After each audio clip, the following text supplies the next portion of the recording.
Look at that. Fancy camera work. No, just a glass, really. So, hey, what's up, everybody? Welcome to the show. Anybody that's out there? Anybody out there? Welcome to the second annual. Can't believe it's been 2 years. The second annual Beer Flow Awards Show. The Flowies are flowing. And of course, I'm your host here, Rod J. And we've got those same usual suspects as always, the regulars, the people that make the show. We got Eric here from Eric Alliance Fan up in Michigan. We got Joe from the Beer Patrol out of Buffalo. And we got Todd out of Indiana, our regular no channel having person that we keep on the show. So it works out well. So what's going on, fellas? How you guys feeling tonight? A little under the weather, but I'll be all right. I might have a little coughing fit here and there. You know what helps is beer. I know. Strong beer. And Todd and Joe, how you guys feeling? I'm doing good. It's Thursday. Trying to jump back in a somewhat normal work week. Yeah. Or closing out the somewhat of a normal work week, I guess. I feel great because I'm here, Rod. That's why. It's great having you. It's been a while. Probably have to introduce everybody, Joe, again. It's been so long. No, I can't be bothered. And happy New Year's to you guys, by the way, too. This is like our first show in the new year. So there we go. And as you can see, Joe changed our corporate sponsor from Nike to Adidas. So he's running things around here. So. It's rotating. It's right where all the money comes. He's getting them deals like on NBA 2K. So last year we did a show talking about some categories of our favorite beers and breweries and different things. So we figured, why not do it again this year? And I guess now was the second annual.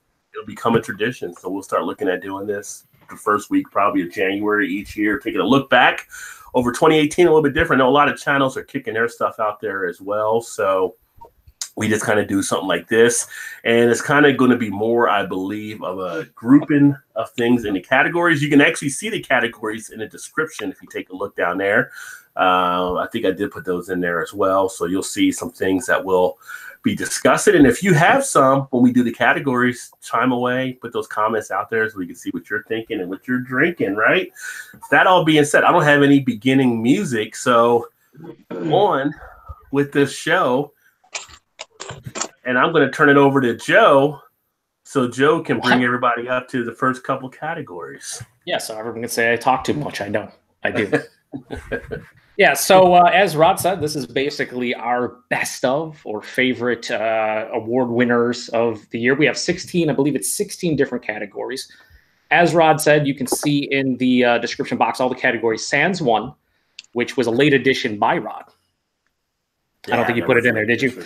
It's based. What are you officially calling this category? The I said not technically craft beer, although no longer technically craft beer. Yeah, so basically crafty beer in the realm of a craft brewery that was bought out by a big conglomerate. So your Founders, Lagunitas, Ballast Points, Wicked Weeds, Goose Islands of the world. Your favorite beer from that. That's not yet. I'm just letting the people know that is a category that we're adding on in addition to the ones in the description. But the first one we're going to start with is one that I think makes the most sense from our perspective, considering everybody here is a beer tuber, sans Todd. But everybody here does watch other beer tubers and enjoy other beer tubers' content. So we are going to start off with the first category being our favorite / best beer tubers of 2018. And we're going to start with Eric. Oh, now I've been watching these guys a little bit each time, and I keep coming back. It's craft beer pours. Okay. I know they've been around for a little while, but I'm liking their content quite a bit, and sometimes on their live feeds I'll watch them here and there.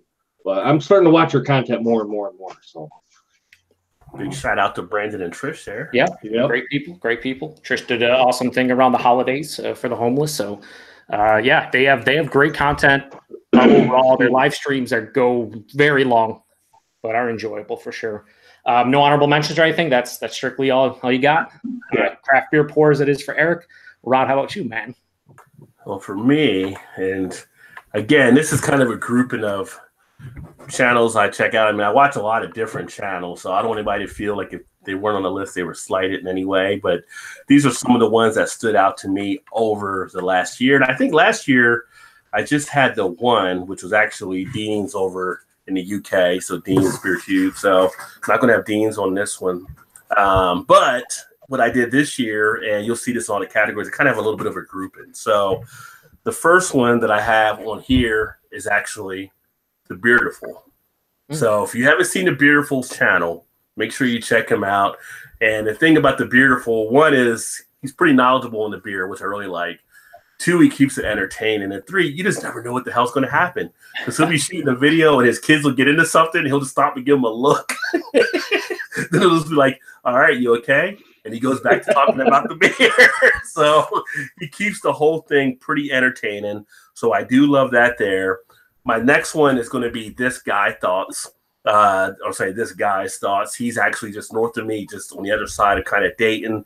He does some pretty good beers. We do have some similar beers that we pick up because he's not too far from me, but I like his straight to the point type style. He breaks things down nicely. He has a nice little rating scale where his number 6, he'd be willing to push an old person down the steps to get that beer, although he said he would never do it. Obviously, he hasn't found a beer that would make him do it yet. So he's a good one, of course, there. Then when I started watching more and more this year was Joe will actually know will be Kyle over at No Hype Beer Reviews. So Kyle just, as I started watching his channel more, gets really into it. I like his concise style. He runs things down in a nice, brief, short kind of way, and also hits on a lot of the key notes, and he keeps it entertaining as well. And his voice is like really soothing and relaxing. It's like watching Jack Candy on Saturday Night Live and stuff. It's just real laid back and smooth when he delivers everything. And then I got two more. So the other one is going to go, and these are both out of the U.S. One's going to be up north. I got to hit Chris on Off the 10th. Chris does a great energized type show as well. He's got his little moo quickies he does, which are little quick type things that he tries to keep under, I believe, 3 to 4 minutes or so.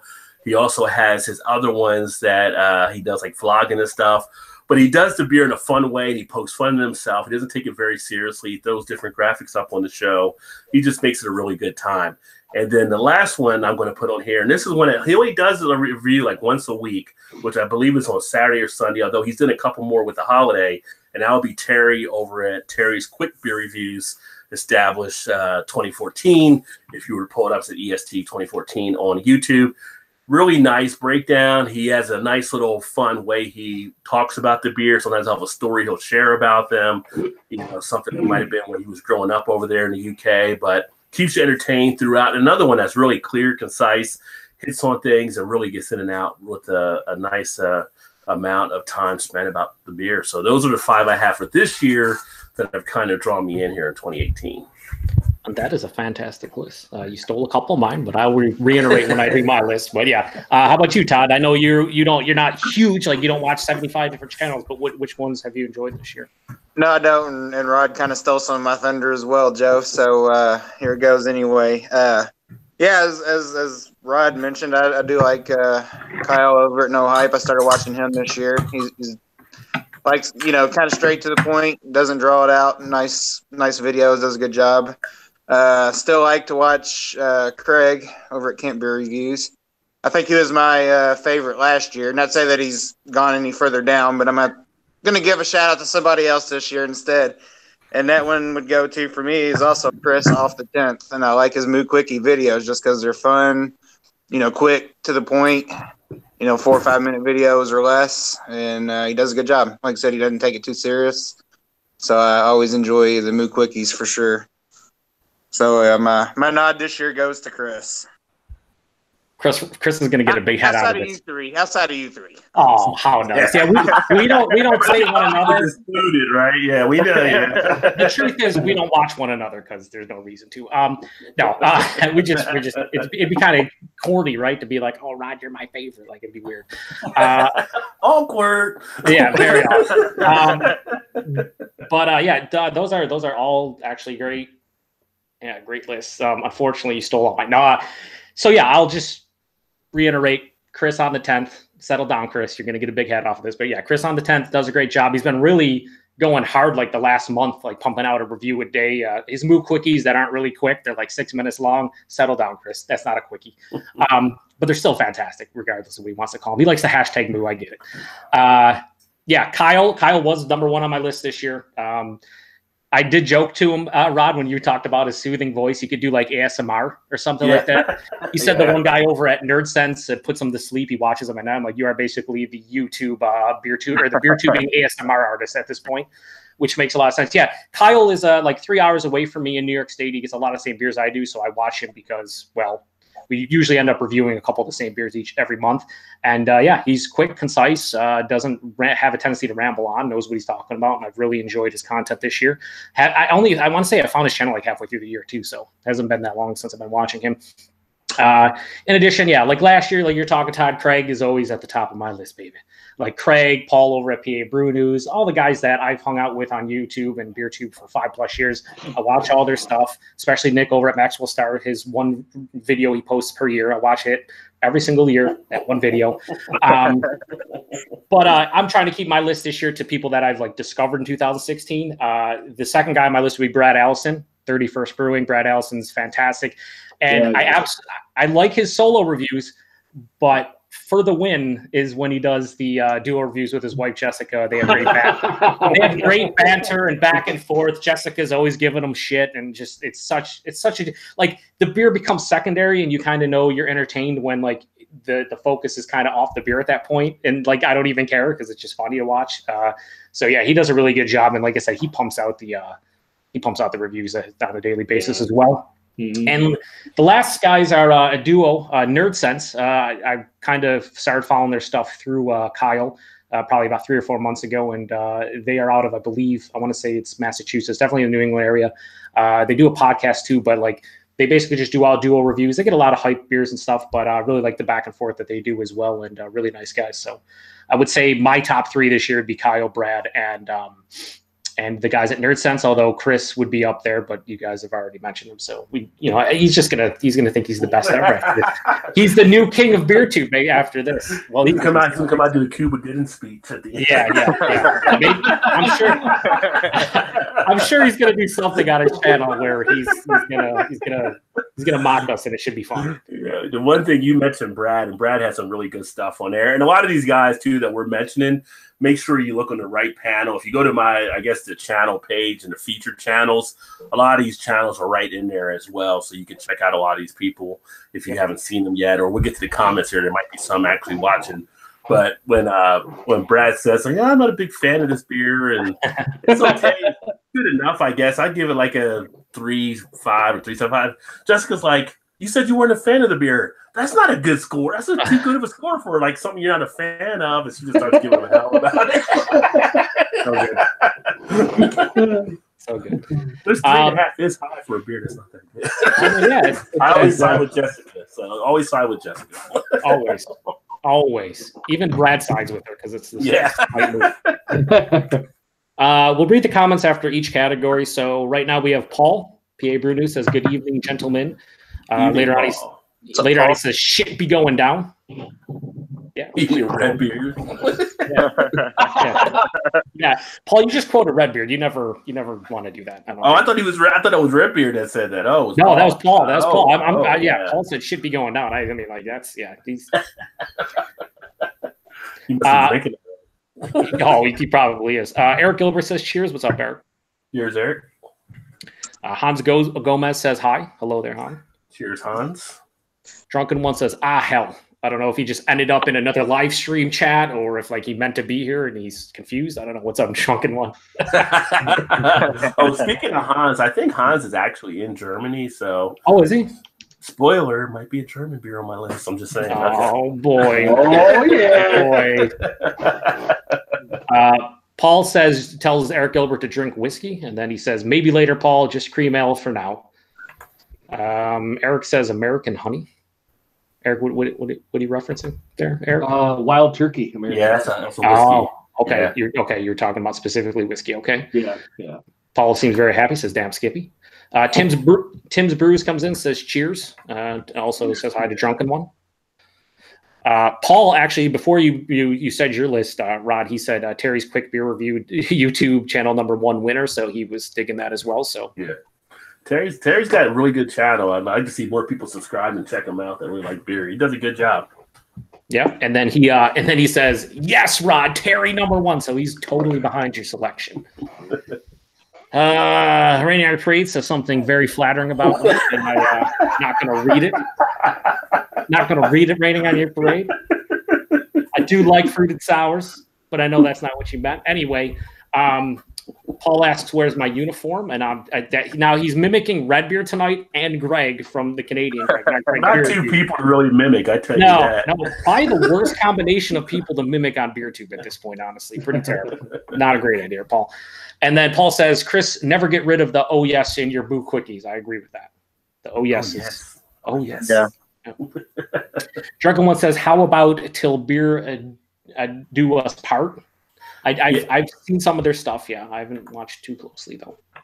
Yeah, they have a decent channel as well. But we can't get everybody in for sure. I mean, but yeah, I watch them and see what they have to offer too. So, yep. I mean, there's a lot. There's a lot that I think we all follow or at least sub to, and you know, you're gonna always have. I specifically mentioned to these guys like before we did the list. I was like, we can't have like 20 different like when we do our favorite beers or favorite beer tubers or breweries, you can't have like 20 different ones because then at that point you're just basically saying all the ones you enjoy, and it's like there's a reason it's a list, right? And the specific category. So there's going to be people left off the list, and I also tried to keep it. I don't know about you guys, tried to keep it to this year, like the people that I enjoyed this year, maybe the people that I first started following this year, because there are other beer tubers that I watch all their stuff, but I mentioned them last year, or I've been watching them for 5+ years and they're already known. So it's kind of redundant to repeat that, I think.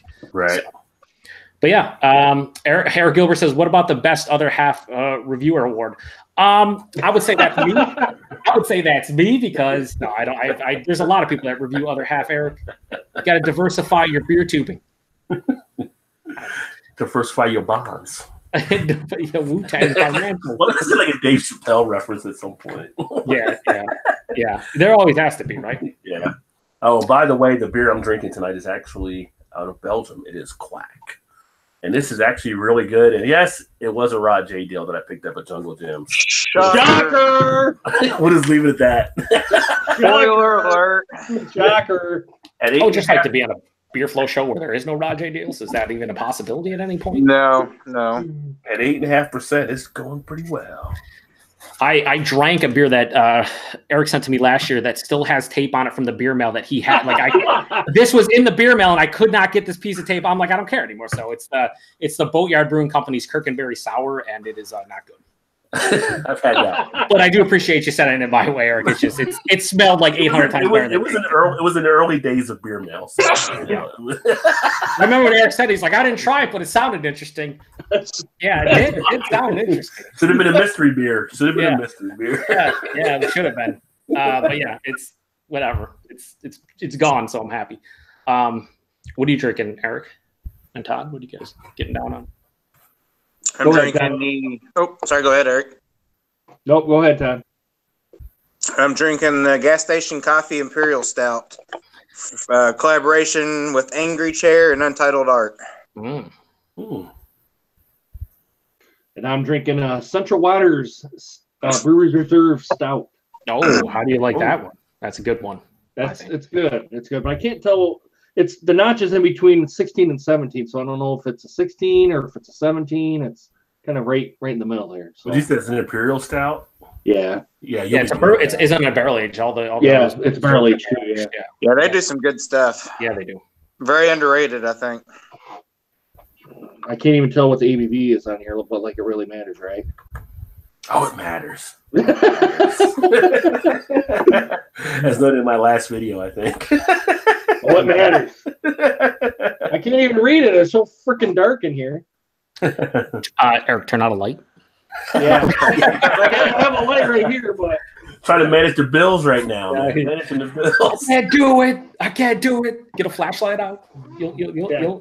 I just saw a comment from Rain, and he says he has a Quack glass. Asked if I had this Quack in that glass before. I said, no, I have not had this in the glass. First time I actually saw this was at Jungle Gyms a few weeks ago. Does #proper glassware make it taste better? Probably. If you believe into it, I guess. Maybe glassware does work. Let's say Not when there's just a logo on it. Well, not because it was a logo, but yeah. But hashtag proper glassware all the time. Cheers, Charm Brewing from Australia. Cheers. Nice. Rainier Parade's opened a Golden Jock 9000 quad, which is a fantastic beer. Oh, spoiler. Might get a mention later on. This is on your list, not a Rod J deal, so I'm okay with it. I'm just okay with it. Hey, Todd had a Rod J deal on that one before. Yeah, that's a Rod J deal for sure. Are we doubling up on the Rod J deals here? Because I'm not liking this. Next category, Sal. Yeah, we're moving on to the next category, which is best Rod J deal of 2008. No. That should definitely be a category. Well, you see the Magnum of Arbor Brewing I got? That was a huge deal. Yeah, maybe we'll add that next year, but I'm gonna say probably not. Although best deal of 2018 could be a category. We'll just have to let Rod try to figure out what his favorite deal of the year is. I will say one of my beers on the list is a Rod J deal. So spoiler alert for that coming up.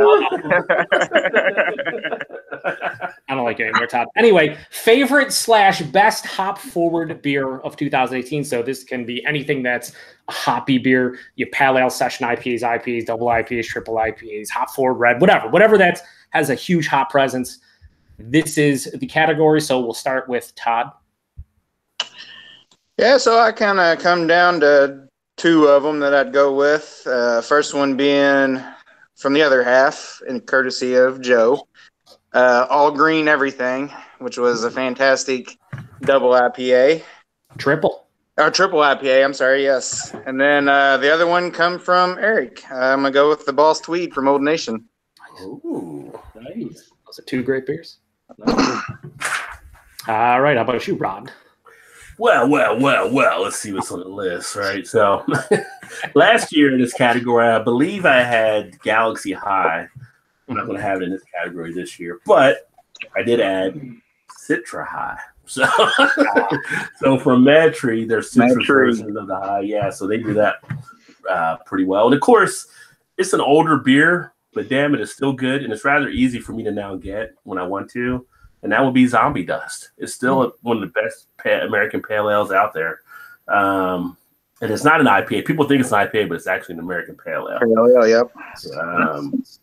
And then I had Boss Tweed that Eric sent. That was just one that kind of rose up from Old Nation. Can't believe they were almost to the shutdown phase, but they bounced back nicely. M43 I'm going with. When they came out with Boss Tweed, that was one that stuck out for sure.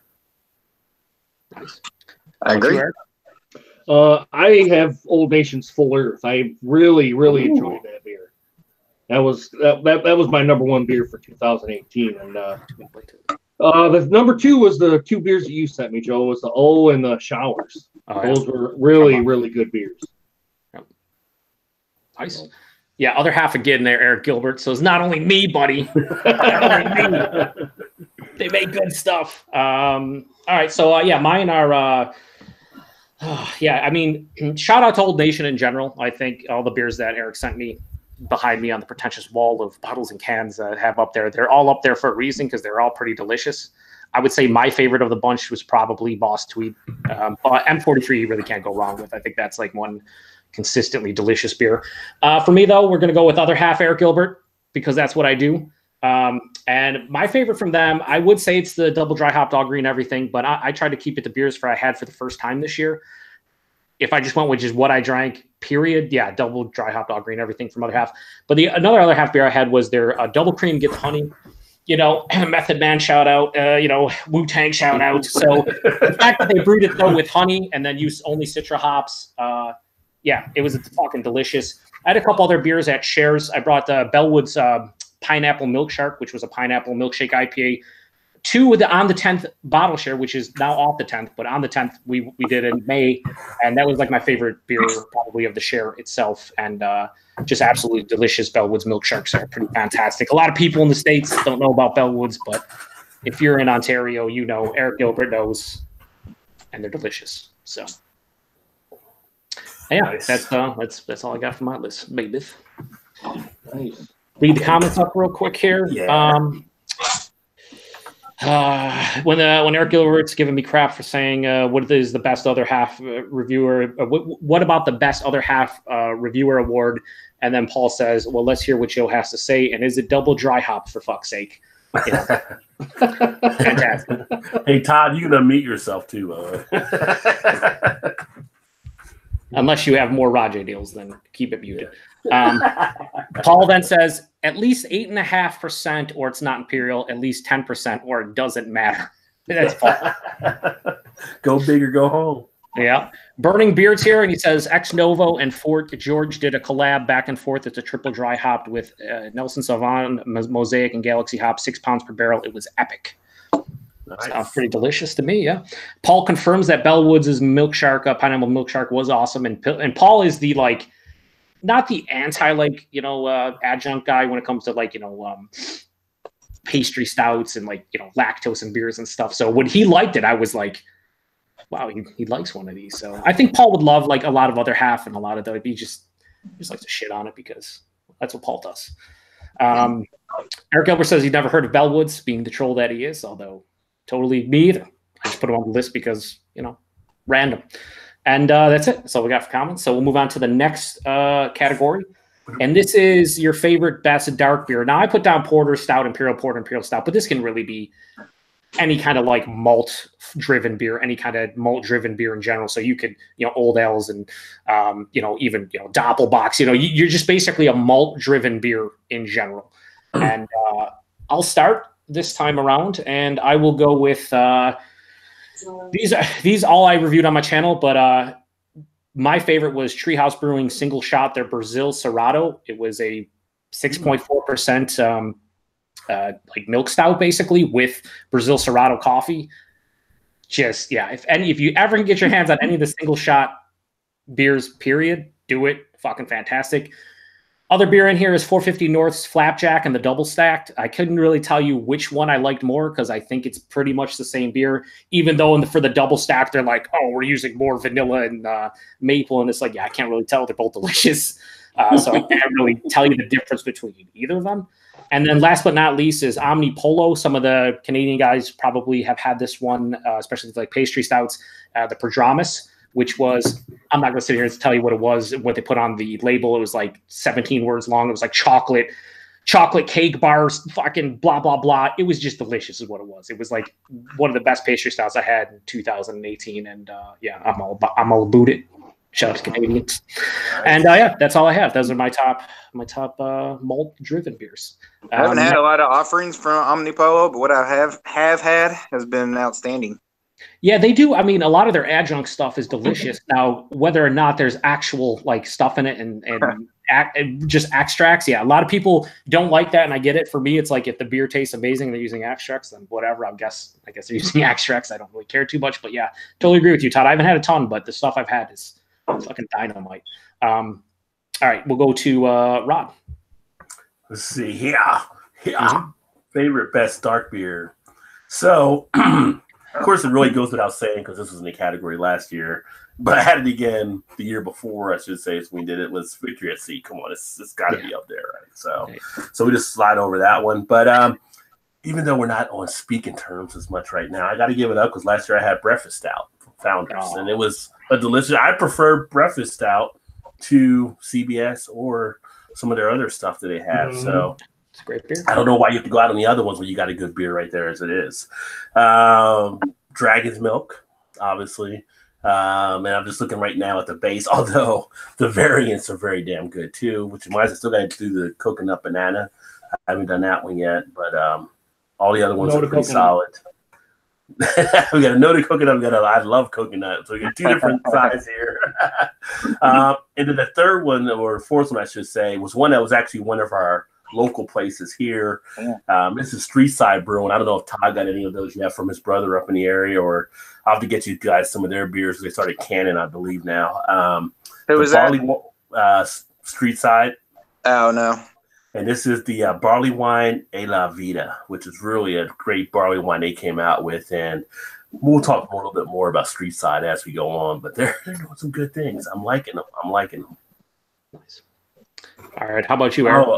I should say also, just for the viewers, just so they know, a lot of the stuff that we're pulling is from actually our Untapped list. So if you're with us on Untapped, you're probably seeing some of these beers, and if not, feel free to join us on Untapped as well. Yeah, for sure. I mean, I know that my top list, when I went back, I didn't go just straight whatever ratings. I just whatever I rated high, I picked and choose. So, it's not like straight whatever I gave a 5 has to be at the top of the list, although most of them are. Anyway, Eric, what's on your list? You kind of stole my thunder, Joe. Flapjack Nuggets is on the top of my list too, from 450 North. That was some outstanding beer that they did. Another beer that I haven't reviewed yet, but I like is the Wolverine Massacre. That's another really, really good beer. And I also like Corinne Brewing's Black. That's a black lager. That's a low ABV black lager that I really like too. I didn't think I would like it, but I had it, and I was pleasantly surprised by the taste and the maltiness of it. So those are about my 3. And Wolverine is Wolverine State Brewing Company, right? They do nothing but just lagers too, which that Massacre is like a Imperial dark lager too. So yeah, would you say the Massacre? Would you say the Massacre they killed it? Oh yeah, they killed it. Yeah. Yeah. Where are these dad jokes coming from? And never again. It was right there. It was right there. It was right there. Sometimes you gotta swing at the low hanging fruit. You just have to. Yeah. Well, you did. You knocked it right out of the park, Rod. I slow pitched it to you, Rod. I'm moving on to Todd because we have to. Todd. Because you have no choice. No, we want to. We really do. For sure. I also, like Rod, have to put the regular breakfast stout up there at the top, and along with Dragon's Milk. Can't go wrong with either of those 2 offerings that you can get, basically year round. But for me, put on the top of the list was the Chocolate Vanilla Maple Imperial Stout from Untitled Art. Mouthful. All the adjuncts. Yeah, chocolate, vanilla, maple. It was solid. It was really good. Throw it in there. What do you got? Throw it in there. Everything but the kitchen sink Imperial Stout. So that for me was the top of my list for the dark beers.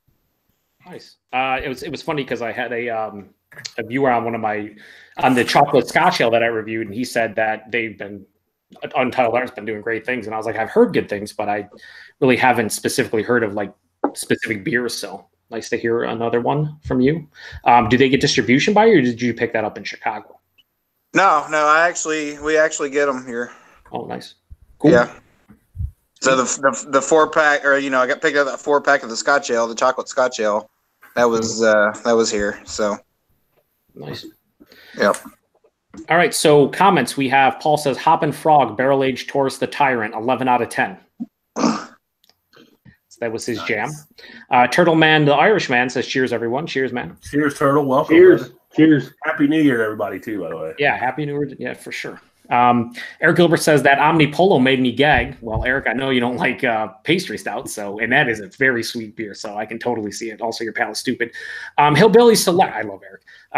Hillbilly Select review says, hello, Rod. Hello, Hillbilly. Hey, John. How you doing? Eric and I go back and forth in the comment section. It's fun. Paul says Black Tokyo Horizon was always awesome, or was also awesome this year. Drunken One says, crap, the cops are here, in reference to Hillbilly.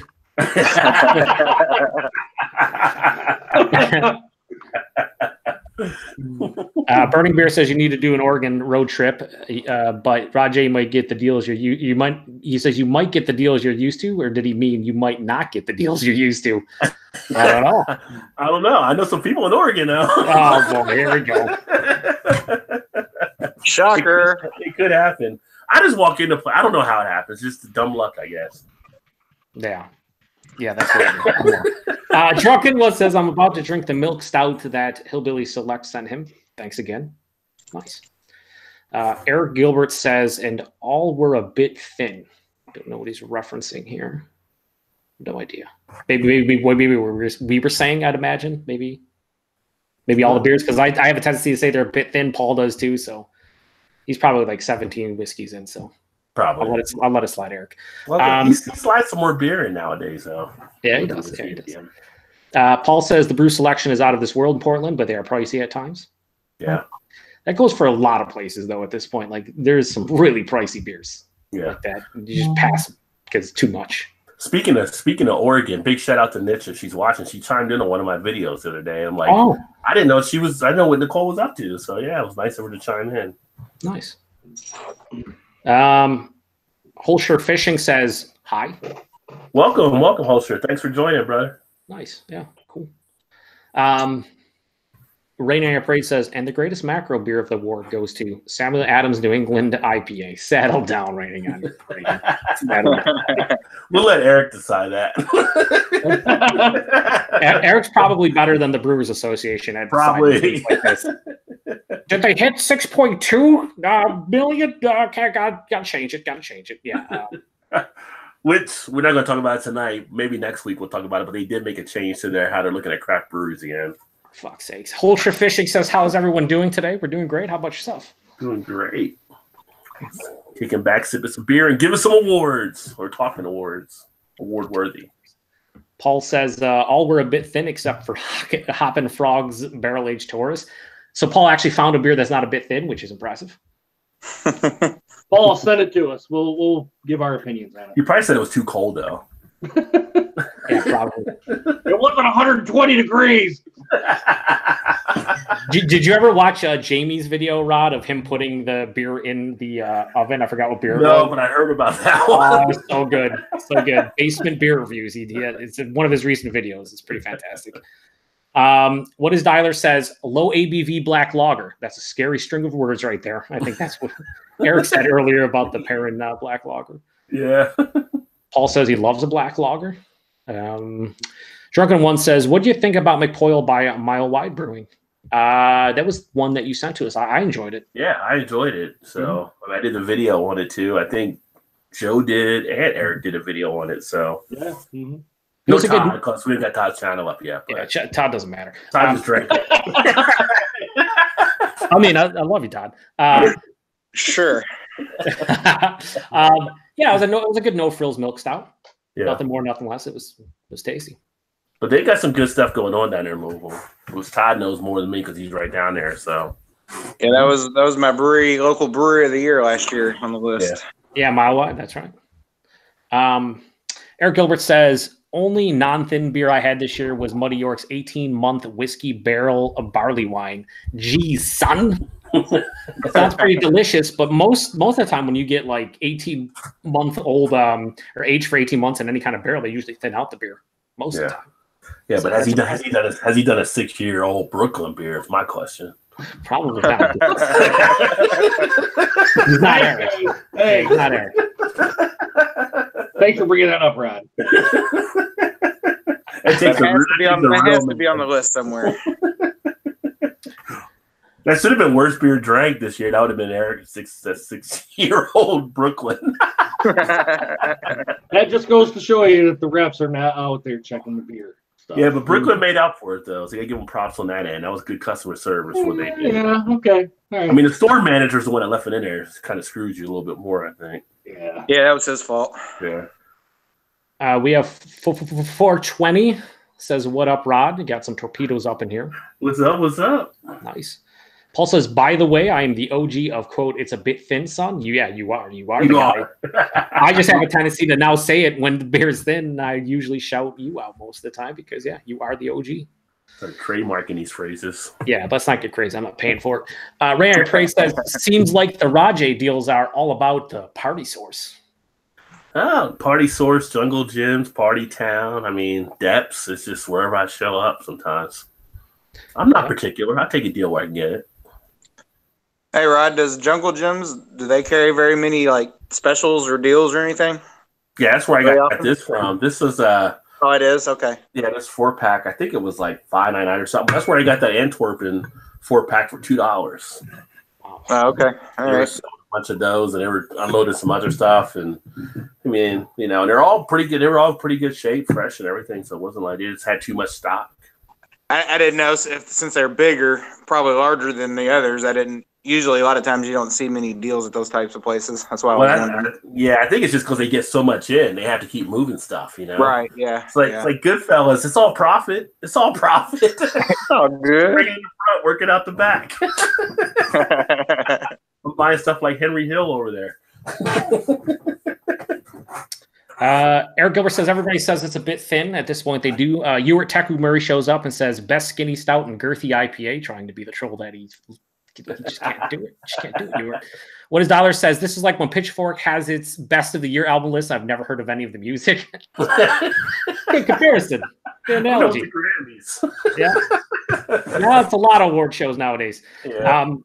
Ewart continues with the worst commenter. You, clearly Ewart, always you, will always be you. Nobody else. Paul says, not in every review. Haha. So step off me, son. I think in reference to he's saying it's a bit thin. Worst panelist. It's clearly me, Ewart. Worst Detroit Lion. I guess we'll leave this one for Eric. Eric, worst Detroit Lion.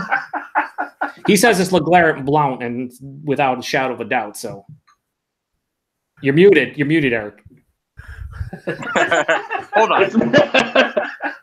It's Matt Millen. Matt Millen.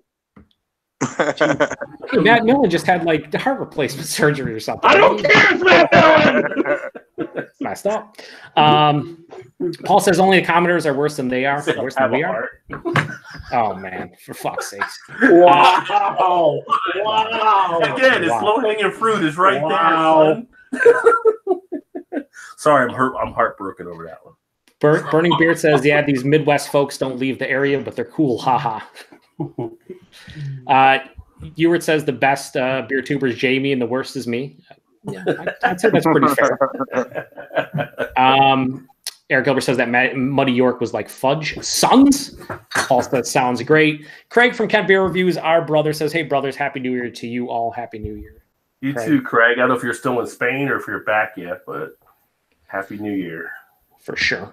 Drunken One says, howdy. I think he's saying that to Craig because he's been here for a while. I've been reading his comments. 420 says, Nevada here. We have beer 24/7, weed, gambling, butt huts, suppressed pistols. It's the old West as fuck right now. Which is why I might be going to Las Vegas in a few months. Ewart says, best value craft beer, not including Rajay deals. Well, then, I mean, there are none. There's Rajay deals and there's nothing else. No comparison. No, that's at least here on the beer. I get such good deals. I get deals on Lagunitas beers. That's how good my deals are. The one where you don't need a deal when I get deals on them. Yeah. Burning Beard says, Eric, you've lost all your football privileges. Please hold all comments until next September. And then Eric Gilbert says, all Lions are the worst. Of course, him being a Packers fan, they had a great year, did they not? I'm a Seahawks fan. At least my team made the playoffs. Yeah. And then you were so we can get to the next category. Says, and fuck you, Joe. Merry New Year. I love you too, Ewart. All right, so next category is the favorite best fruit beer of 2018, and we're going to start with our main man Eric for this one. Oh God, my best fruit beer. I don't think I've had very many fruit beers. Disqualified. Yeah, I'm disqualified. I guess it's that Berliner Weiss, the blueberry jam. Even though I said it was decent, it's the only one I can really remember. So the blackberry jam, the 450. Yeah, the blackberry jam. Blackberry. Yes, yeah. Okay. By default. Not a bad selection, my friend. Not a bad selection. No. I watched the review and I could tell you weren't enthused. Yeah. Like, it's okay. It's okay. Like, I'm totally not going to pour it down the drain, even though I want to. It's cool, boys. Everything's fantastic. Nothing wrong with it. Hey, right? All the beers aren't for everybody, so that's how it works. All right. So, Rod, how about you? Best fruit beer? I think we're going to have the same answer, basically. Blackberry jam. Blackberry jam. 450 North. Blackberry jam slushy. Hands down. God. Probably the best fruit beer I've had. Not probably. But then I didn't do a lot of fruit beers this last year, but Blackberry Jam only to be followed by Slushy XL Strawberry Blueberry. I got to do that one next time. So that was pulling it up right from behind. Let's tell Eric, let that one warm up a little bit, the strawberry blueberry one, because you definitely get the strawberries as it warms up. Like not like Paul temperature, like we don't need it boiling, just a little bit. Not blood warm. Yeah. Even though it looks like blood, not blood warm. Yes, that's correct. And then my third one was Urban Artifact, and there's the Gadget, which is a good fruit one. Nice. I would like to try some Urban Artifact some point. Have I not sent you Urban Artifact yet? No. Have I sent you Urban Artifact? I don't think so. Okay. We'll get that. Beautiful did a review of something lately, and it sounded delicious. Well, Urban Artifact does some pretty good sours. Yeah. You would love it, Joe. I mean, you're more of probably the most sour fan on the panel. So yeah, I'm into it. Fruited sour specifically. And they seem to do. We know you're fruity, so I mean, yeah. Yeah. Settle down. Todd, what's your favorite? What's your favorite, Todd? Fuck's sakes. Yeah, for me, I'm kind of the same category. I haven't had a lot of the fruited type beers this year, but it's all the slushies from 450 North that I have had. But the top of the list for sure, and it's not really even close for me, is the slushy blackberry jam from 450 North. Yeah. But all the other slushies have been great too. Everyone loves it, and I'm the one that's. But yet, it still wins the category for you. It's funny. Todd said all of the slushies from 450. In my head, popped in that old movie, The Professional.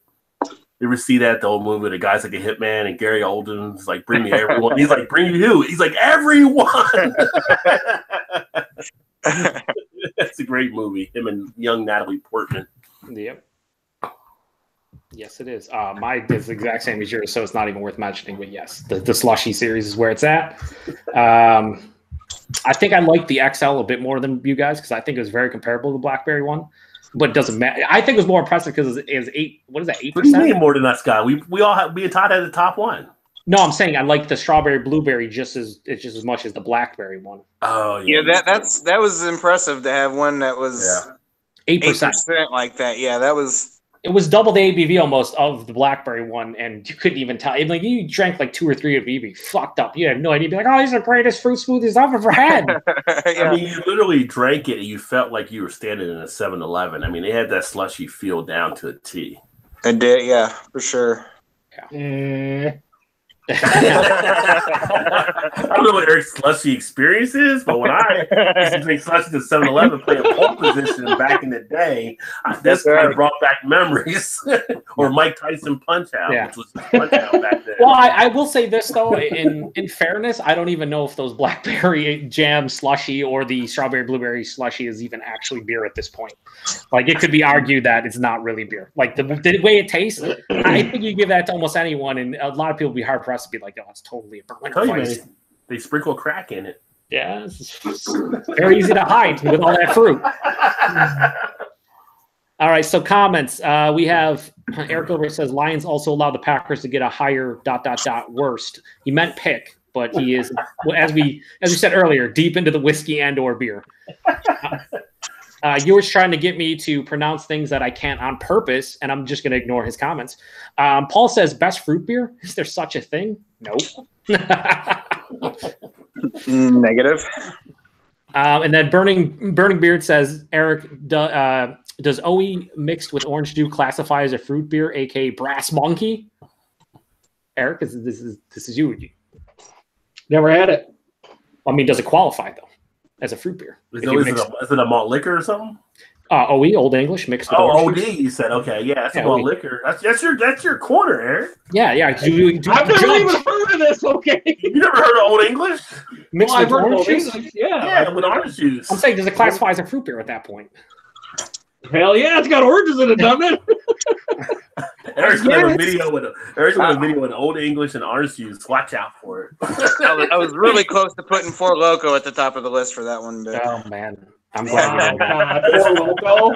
Wow. Best beer you couldn't finish. Yeah.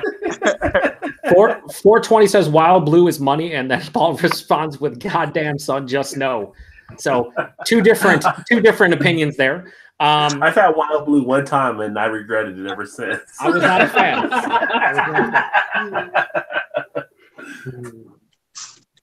Yeah, not a fan. Eric Gilbert says best slushy. I can't even say slushy. Best slushy. 7-Eleven's Dr. Pepper and mug mixed together. He's talking about actual slushies.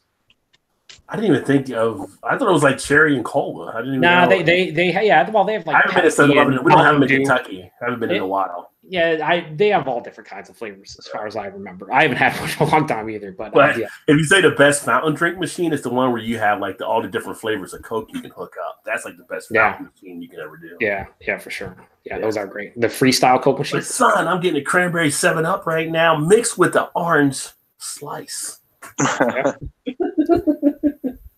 Then Ewert says Al Farm Nordic Grape is one of his favorite. Craig responds with Al Farm are fantastic. Burning Beard with a great comment. He found 2 Four Locos in his anus and he nearly died. Nice. Not recommended for any viewers out there. Not recommended. No. 420 said, LOL, holy shit, I just decorated my wall with torpedo. And then Paul says, classy decorating. Paul says you'll love the acid reflux and the stale malt beverage pukes the next morning. Eric knows because that resonates very, very well with Eric. Right, Eric? He said no. All right, moving on. We have best favorite/best barrel-aged beer of 2018. This can be barrel-aged anything. Stout, sour, whatever. We're going to start with Rod. You know, the funny thing I realized, for some reason, I didn't drink a lot of barrel-aged beers last year. I don't know how that happened. That's on you. It wasn't what came up. I mean, I bought a lot. There's all in the cellar, I guess. But the ones I drank last year, there's one that we had locally here from Winning Cask Brewing, and that was their Corruption. And they did a pretty good job on that one. That was one of my favorites this year. And then, again, not on speaking terms, but I got to give him credit for Doom. I like Doom. I thought Doom was good. Paul's going to love you for that because Paul loved Doom. I don't know if he had the new one, but he loved the old one. You like Doom? I liked it. Eric, I'm like Joe Pesci. What are you, my funny or something? What's going on? Okay, all right. What do you mean by that? Eric, we're going to need you to settle down until it's your turn. We're going to just settle down. So I had Doom, and then I also had CBS when I had it last year.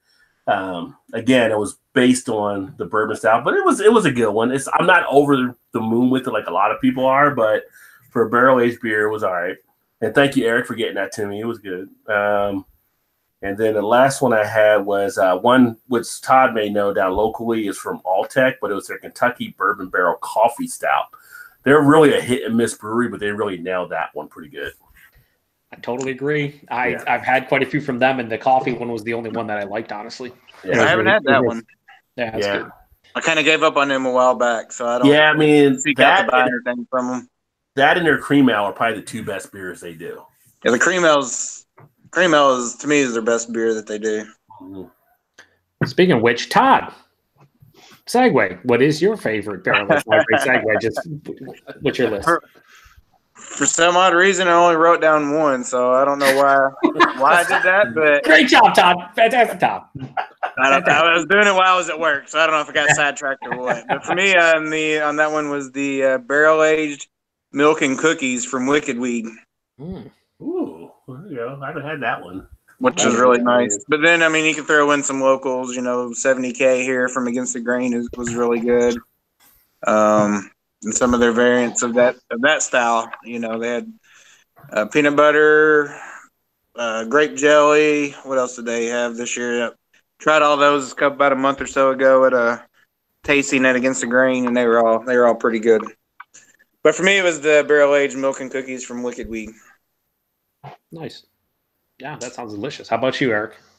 I've got my number one being a local beer. And from Ellison, which I think either you or Rod have, the Gravity Shift.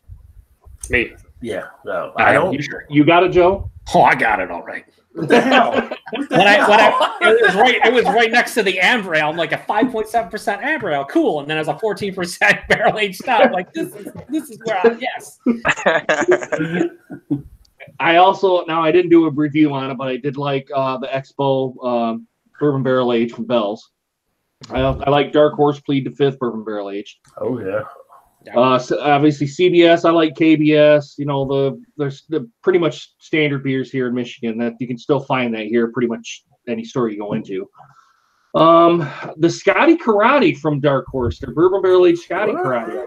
Nice. Yeah. So there was quite a bit in that category for me that I liked, and they were all local too. So I didn't have too much out of. Well, I like the Central Water Stout here too. I like this too. But that's 2019 now, son. 2019 now. Sorry. Yeah, all the stuff I've had has been pretty much local. And the high seas one, is that what it is? The what is it? You mentioned it right earlier. The you're talking about Victory Ballast Point Victory at Sea. Yeah. Which, if anybody is wondering, because I didn't mention it, and I know Joe may mention his end at some point, but I didn't drink the 1050 Bourbon Barrel Stout, so that's why I didn't mention it on mine. I don't know what it tastes like. So it's still in my cellar right now. Yeah, I didn't drink. You know, I had that, and I thought it disappointed me. I like the base a lot better. I think that, well, the thing about, for me personally, is the base is such an amazing Russian Imperial Stout that, like, it's already great as is, and I just feel like the barrel, Eric Gilbert, wait for it, thins it out a bit, and I don't think what the barrel brings kind of makes up for it, honestly. So I'd love the base beer, and base beer is readily available and way cheaper at $4 for a can as opposed to like the whatever $12 to $14 for the 19-ounce can you get. So I don't know. It's a don't get me wrong, barrel aged 1050 is a great beer. It's just the base one's so good. I agree with you on that one. Yeah, it's one of the best. One of the few that I think the base probably outweighs the barrel aging of it. Yep. I do not disagree. Especially for the price. Yeah, the price point comes into play for a lot of people. For me, like, it all depends. But in that situation, it's like $4 for a can compared to like 3.5 times as much for a slightly bigger can. I don't know. Yeah, my list has, honestly, Bell's Bourbon Barrel Aged Expedition Stout. I did the side-by-side between that and the base Expedition, and it's just a fucking great beer. Like, it's $8 a bottle, so it's not cheap, but you get it's worth it. It really is, and it's not as hard to get as, say, Bourbon County or so. I mean, it's a lot harder to get than, say, CBS, which is all over the shelves everywhere. But you know, some of the beers, it's not. It's Bell's, I think, does really good with their barrel aged program from what I've had. I've always liked their black note and stuff, so I think the barrel aged Expedition is fantastic. I had Fremont, which I think Fremont's out of. I want to say they're in the Pacific Northwest. I want to say somewhere in Washington. I think maybe Seattle, but Fremont Brewing. I had it at a share of their Bourbon Barrel Aged Dark Star, which is just an absolutely fantastic oatmeal stout, pure oatmeal stout. It's like 14%. This one was with coffee. It's fucking so good. I wish I got Fremont. I see Han Yolo. He does a lot of those because he's in the Pacific Northwest, and I'm always jealous of him because, like, goddamn, those are so good. And then last was from 8 Wired. I think they're out of Australia, or is it New Zealand? 8 Wired. I haven't heard of that before. But actually, we had an Australian viewer. If our Australian viewer is still here, you may know. Yeah, it's New Zealand, so that's my bad. They did Boumaye, which is an imperial stout aged in Pinot Noir barrels for 3.5 years. Wow. And it was fucking so good. I was like, what? 8 Wired? I had stuff from my Canadian friends because they get some stuff in Ontario. And I was like, holy crap, this is amazing. If I could see more of this locally, I would totally buy a lot of their beers because it was fantastic. But yeah, those are my top ones. I mean, you guys talk about CBS and KBS and all that stuff. And yeah, I mean, those are always up there.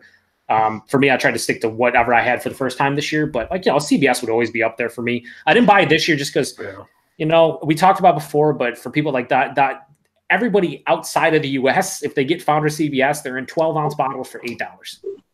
Like, why do we need to fuck so bad? That's stupid. Yeah, that didn't make much sense.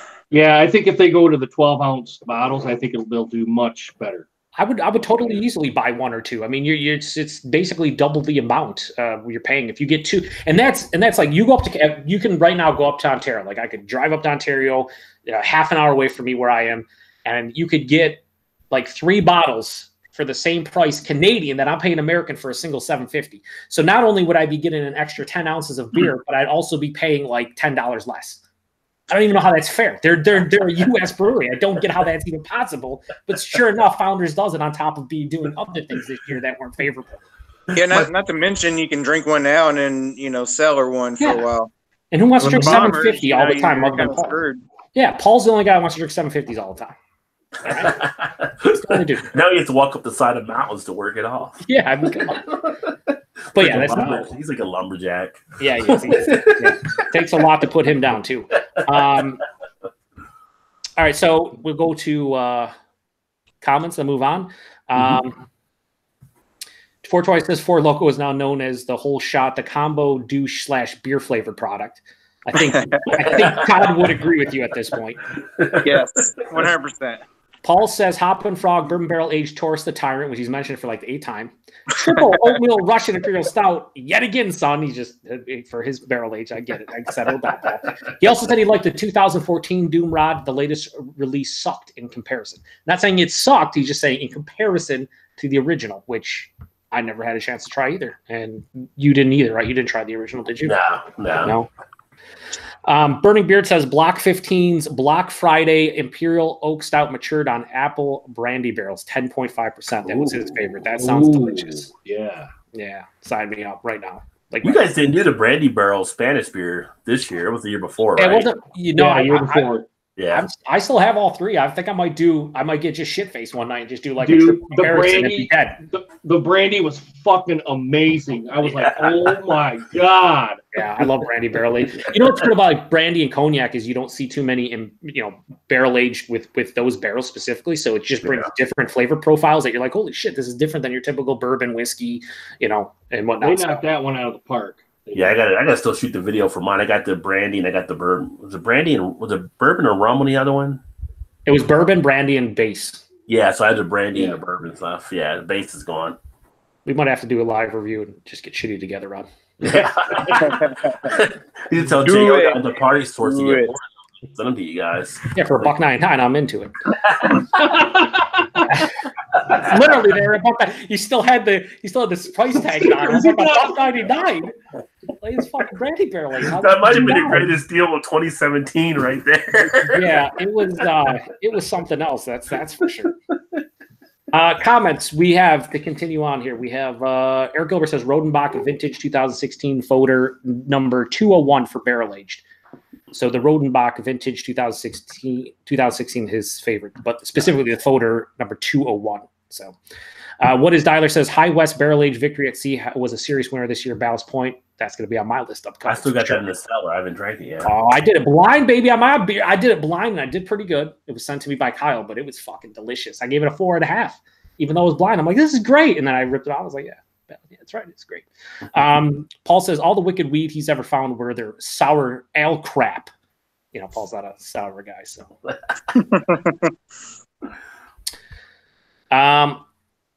Four Toy says I'm South African. Let's try some oil barrel aged beer that comes in a milk. Come on, man. Come on. Burning Bear says sounds shitty, but if it has alcohol in it, he'll try it. So yeah, no, for sure. Ewart says my pick, Fieldwork of Vikings Lament. Yeah, Lament. Yeah, I'm hammered, but I'm not really. Lament. Yeah, Vikings Lament. What is that though, Ewart? Is that a sour? I've heard of Fieldworks, but Vikings Lament. Yeah. I don't know. I guess it's sour. Eric says, sounds better than Slushy already at 420. Nice. Rainier Prairie says, the barrel-aged 1050 needs some sweetness. Okay. I mean, I can see that, maybe. I can see that. Craig says, Brewdog Paradox Isle of Arran 2008 whiskey barrel-aged. So for his is a 10-year-old whiskey barrel-aged. I think that's an Imperial Stout. I'm still looking forward to get more Brewdog's beers down here since they're gonna have that tasting room. Oh yeah, for sure. That's nice. We're already seeing them fresher from the Columbus Brewery as well. Rainier Parade says CBS is now $21.99 and still overpriced. Shelfie. Yeah. Eric Gilbert says nothing better than a 750 session. Yeah, that's true. That's Paul speaking inside of Eric's body. All right, so moving on to the next category, best favorite sour beer of 2018. And I'll start. actually from Michigan. I don't know if you've heard of these guys, Eric. I actually had both of these at a share from Speciation Artisan Ales out of Comstock Park, Michigan. They just do basically wild fermentation, American wild ales, and it was their St. Patrick. It was a sour golden ale with a bunch of different grapes, and it was fucking just awesome. And then I had a dark sour from them a couple weeks ago that was with like chocolate. It was like the weirdest thing I probably drank this year. It was it was a sour stout, but they brewed it with chocolate and vanilla. I don't even know how to explain it other than it was fucking delicious. So they were 2 for 2. The only 2 beers I had from them this year, but by far and away one of my favorite breweries when it comes to anything sour. I also throw in Westbrook Brewing Company's and Angry Chair's Zeus Juice, which was their ambrosia salad inspired sour ale. So if you guys have ever heard of ambrosia salad, basically a fruit salad with like, frozen whip dressing like Cool Whip or, whatnot in it. They hit the nail on the head with that. That was totally what it was in beer form. Again, price point's a little pricey, 16-ounce can for $6 for 4% beer. A lot of different ingredients in there, but still quite pricey. And the last is another one I had to share, 4 Quarters. They're 4 Quarters. See what they did there. They're out of Vermont. They did a sour ale that, you guys know those fruit slices that you get with the powdered sugar on them, like the candies? Yeah. It was basically sour versions of them in beer form. I was like, "There's absolutely delicious," and I want to drink more from them. But it was my buddy got it for me, and I'm like, "Yeah, I want more." One of those things where people send you stuff like 450 North, and you're like, yeah, it's fantastic, but I can't get it. Type of stuff. That's kind of where that is. But you can because Todd hooks it up, but you can't. Anyway, so we'll go to Todd. What was your favorite sour of the year? I'm not sure that this one actually counts as a sour, but Untapped has it listed as a sour fruited beer, and it's already won. So for me, again, it was the slushy blackberry jam from 450 North. You cheater! I didn't drink a lot of sours this year, to be honest. So, and I honestly, I didn't know we were supposed to pick multiples upon multiples for each category. So I just kind of went with one each. You don't have to, Todd. Also, it's okay if you have repeat winners because technically that beer is a Berliner Weiss. But in reality, it's totally not. But it's okay. Right. That's what I mean. I don't know if it's technically for the category, but that's what it's listed as. So if you ask them, they'll be like, "Yeah, totally." But you taste it, you're not too sure. But okay. Yeah. So Blackberry Jam. I think Blackberry Jam would be on all of our lists. Sans Eric, of course. How about you, Rod? What's your favorite sour? Well, that wasn't on mine though. But one not too far from you, Joe. Stillwater Artisanals, their Hop Vine Bling. It's their Berliner Weiss. Play off of Drake there, the Hop Vine Bling. Terrible. You haven't had it?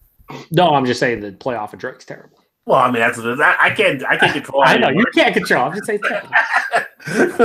But that was one I picked up. That's a Berliner Weiss. And then, again, what's one of our local breweries here, Streetside Brewery, their Raspberry Beret, which is actually pretty solid. Just poured out raspberries. I mean, it was delicious. And then one that I got through the Rare Beer Club or whatever from American Solera is The Ground is Shaken. And that was a Flanders Oud Brewing. That was really solid. Yep. That sounds delicious. You totally misplaying Prince on that one. I don't understand why. I thought about it, but I just couldn't get to that note. Come on, man. End up pulling a nut there. On to Eric. Eric, save us. Eric, save us, please. I can't save it. I can't. Too late. The only sour beer I had, and it was a dud. Was Right Brain CEO Stout. It was a sour stout. I drain poured that. It was bad. Was it on purpose, a sour stout, or did it? Yes. Yeah, it was on purpose. Yes, I ended up drain pouring it. So your worst was the best because you only had that. I only had that. By default, the Blackberry Jam wins. By default, the Blackberry Jam wins again. Okay, Blackberry Jam. Yeah, your worst was the favorite.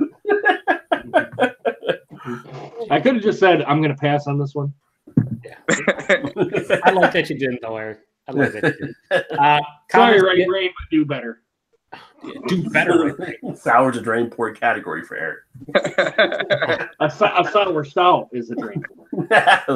Yeah. 420 says Ballast Point is crack prices here. Is that? Yeah, we get them high up here. Although they did drop some of their pricing on some of their lower end type stuff. They were trying to get more price down there. But... Yeah. One of the few places that gets bought out, and they're like, "Yo, we're still totally going to sell it for crazy." I don't think you understand how this works. Like you got like a backer, you're supposed to bring your prices down. Yeah. Burning Beard says at Craig, he says, "Damn, that's a long time to sell her a beer. You have patience." Yeah, he probably had a seller for him because he has a lot of selection of crazy stuff over there in the UK. Yeah, he does. Yeah. 420 says you guys get good stuff, but expensive. Yeah. Yeah, it's a lot expensive, except for Rod. Like, don't count. We're not everything. For whatever's expensive for Rod, it's offset by Rod J deal. So for every Rod J deal, he's expensive beer. It evens out in the end. You average it out per item, so I mean, yeah. Burning Beer says, "Come on, Todd. You had 12 to prepare. What was it? 12 something. Take some notes this year. LOL. 12 months. I think you meant to say. 12 months to prepare. Right. Cram it all into like 10 minutes at work while you're at your desk. Good point. Yeah, it's good. It's a good point. I'll take that. I'll take that. Yeah, I mean, it's a fair comment.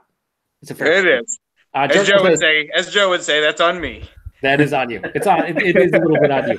Jarkowitz says, "Out of my range, big baller type. These guys." Well, let's not get crazy now. Well, everybody can't run their own brewery in their backyard, drunken one. Yeah, drunken one. Oh man. And then Burning Beard says, "At 420, all Americans are filthy rich. LOL. I wish. I wish. Yeah." John Annealy says, "Hello, guys. What's up, John?" Hey, John. What's happening, bro? John in Georgia. Yeah. 420 says, "I lived here for 35 years and I still bitch about beer prices." Yeah. Yeah.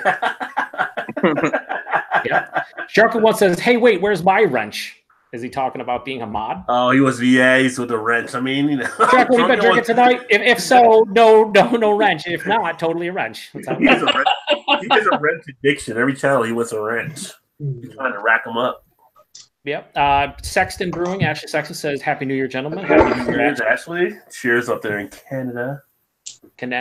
And then Ewart says, "Vikings Lament is a barrel-aged Russian Imperial Porter." Well, that sounds delicious. Yeah. Mm-hmm. It's his favorite beer of the year. Nice.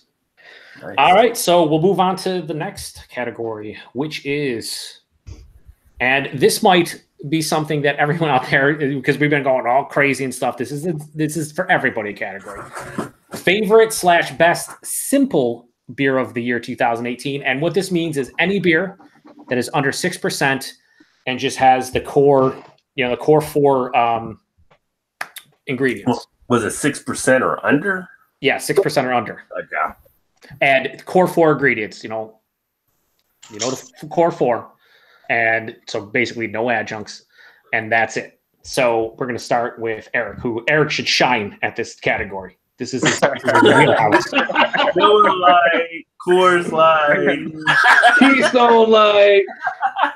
I said no adjuncts. Oh, sorry. Damn it. I think I'm going to go with Arbor Brewing Golden Ale. I think that's the core 4 on that one. That was really good. Harbor does some good stuff. I like the Golden Ale quite a bit. All right. And I also like Perem Brewing's Gold, too. I like that. I think that's a lager, though. That was good. Nothing else on the list? That's it? That's it. That's it, Eric? Eric, that's it. Oh, Jesus Christ. Well, unless you want me to go with the macro brews. No, because of course don't have adjuncts. Don't get all crazy now. I get crazy. Rod, what is yours here? I'm curious to hear everybody's. Yeah, I'm trying to think if this one was actually in that level or not, but I had one of Paul's favorite Bell's Oberon.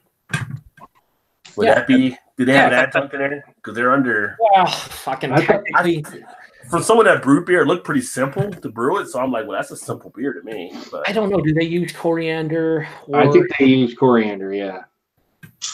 It doesn't say, though. It just says, no, I don't think they do. It's a wheat ale, isn't it? I think it's from the yeast that makes it seem Yeah. like coriander. Yeah, I think that because it's Eric, it's American Pale Wheat Ale. Oh, sorry. Whatever. You've never heard this before, Eric. Remember when you didn't think the style existed? You're like, that's American Pale Wheat Ale. That's exactly what Oberon is. So yeah, I think that counts. I don't think they use coriander or orange peel or anything because they're not going for like a Vit beer type of style. Right. Because Yeah. I had to knock off some Vit beers. I was like, oh, well, that one, no, can't do that one. So, and then I had one from Two Brothers, which I believe is out of Illinois, and that was their Domaine DuPage, which is a beer de garde. And I didn't see where they had anything outside of really the basic stuff, but it's based off of French style of beer. So, yeah, that's writing out your parade's favorite style. It goes crazy, but they got to be French. Yeah. Beer de garde. Well, I mean, it's not. They tried to base it off of being French, but I mean, yeah, everything else going with it well that I thought. And then the other one that I actually had was from Mad Tree here. Is their Happy Amber that they have, which is a pretty good amber ale, and that one was at 6%. How about you, Todd? That's actually a pretty good list. Better than I could have done. I think a lot of beers. That one on. Actually, had that one also, Rod. The Happy Amber. Yeah, that one's good. I dig that one. But for me, I'd go lean towards. It's a local brewery here called Donham Day, which I've mentioned on the show before in the past. Probably about less than 10 miles from our house. And it's actually when we just had the a week. What was it, last weekend? I think it was. It's called Little Moon. It's along the lines of like a Blue Moon type. Little. That's what I said, Little Moon. Shannon piping in. Shannon, she's not in. Get it right, gallery Todd. back there, gotta correct me. Get it right, man. She's like, get it right, Todd. Yeah. But it's on the in lines with kind of a Blue Moonish, but way better. I think it was like 5.5%, but it was really good. It was nice, smooth, kind of wheatish type. Kind of had some of the banana flavor to it. It was good. So for me, I'd have to say on that one would be my winner on the for six, under 6%, Right. with no adjuncts. No adjuncts. No adjuncts. Sling blade. My favorite was actually one sent to me by a Canadian guy, Lee. He sent me a black lager from Spindrift called Abyss that I think was like 4.8%, just a Schwarz beer, and it was fucking delicious for something at that ABV and just simple, very well made for the style, and I thoroughly did enjoy it. So that would be my pick for sure. We have comments and quite a few of them. So,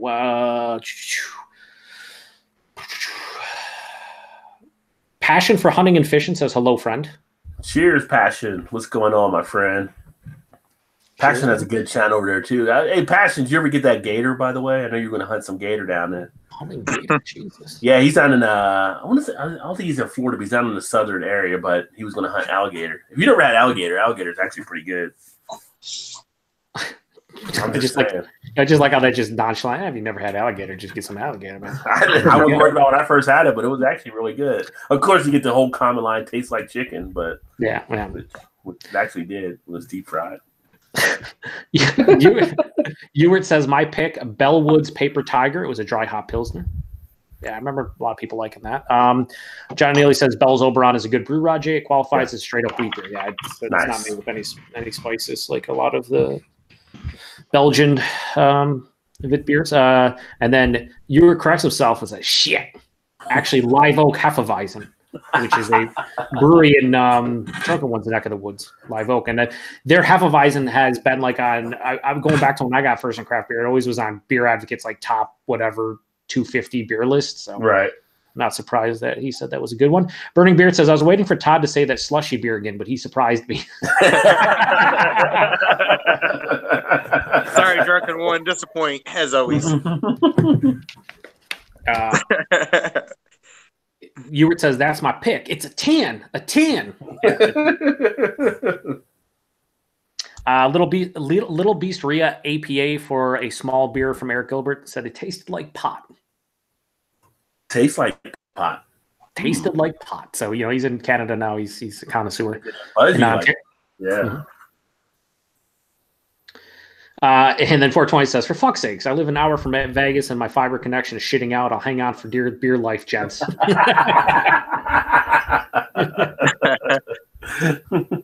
That's good. Next one is the favorite / best foreign beer of 2018.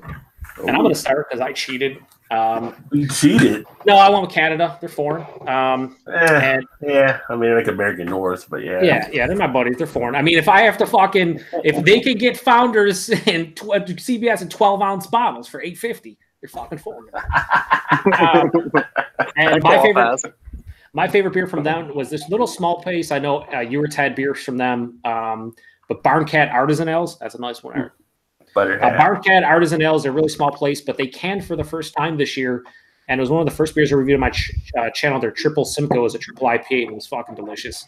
And they'd probably be on the list for a lot of beers that I've had from them. They just do a really good job. Unfortunately, they're so small that it's like kind of the local brewery, and they just most of their stuff's in growlers. They'll occasionally bottle and stuff, but yeah, it was absolutely delicious. So that would be my best foreign beer. Nice. How about you, Rajay? Well, best foreign beer. Anytime I drink it at any time of the year, it's going to be on the list. Mm-hmm. It's going to be Golden Drop 9000. I mean, I should just retire at this point. It's kind of like it's always going to be a winner in my book. So was it on your list last year? I think it probably was. Cheater. You can't have last year's son. I don't know. I drank it during the year. So There's no rules, Rob. There's no rules. So we'll skip over that once I get a certain point. You just gotta get out there. But St. Louis Creek Fine Tradition, which was a Goose, was one of my favorites this year. And then out of Germany, and I don't know if Hans is there, but I'm going to probably just kill this name, Fungstatter Schwarzbier. So that was actually a really good one, too, that I found. I don't know if I had it at Oktoberfest, wherever I had it at, but I saw that. Oh, I really like that one. So, yeah. Fungstatter Schwarzbier. We're gonna stop you there, Rod. We don't want to embarrass you anymore. No. It sounded good to me. I'm sure Hans will come in and be like, totally not. Totally not. I thought the P was silent. Yeah. How about you, Todd? For me is one that Rod, did you send it last year or was it early January this year? The Malavita bourbon. Oh, we were talking about earlier this year, I think. I sent it I got it in 2017, but you may have drank it 2018 now. Yeah, I drank it this year. So it was after Christmas in January, yeah. Yeah, you sent it in January. For me, out of Spain, I think out of Spain, right? Yeah, Malavita out of Spain. Campana Cerveza del Morcine, I guess is how you would say it. I don't know. What it means is judges. In American, it means this shit is good. Yeah. Let's have another. That's what it really means. Yes, I will. I'll drink another. So was that the rum version? I mean, not the rum, the bourbon, or the... That was the bourbon. Brandy. What about the brandy version? I haven't had that one yet. I still got it in the freezer. Oh, you still got it. Okay. Yeah. I still Todd, have it. It's going to blow you away, Tom. It's going to blow you fucking away, man. It might be my winner for this year coming up then. If it's that good, Eric, I might just go have it now. I got a Woody over it, I'll tell you that, buddy. Shannon's probably getting it right now. Let me see what it tastes like. I'll spend my figure. Go get that one right now. Wow. Whoa. Not endorsed by the show. Not endorsed by the show. Yeah. Wait, don't hit me with that bottle. Endorsed by the show. Man down. Beer Flow has a new opening available. All right, so Eric, how about you? The segues are getting worse and worse. Jump the shark. Mine, I got to shout out Harry from Blue Nose Beer Reviews for getting me this beer because when I tried to purchase the beer, my credit card got denied. So earlier this year, I was over in England, and I was at over in Birmingham, England, for work. And went over to a place that had Fuller's beers. It was like a Fuller kind of bar. They were primarily Fuller's. And I've seen this beer up there on the rack. I said, I'm going to purchase that beer. How much is it? Oh, it's 10 pounds. All right.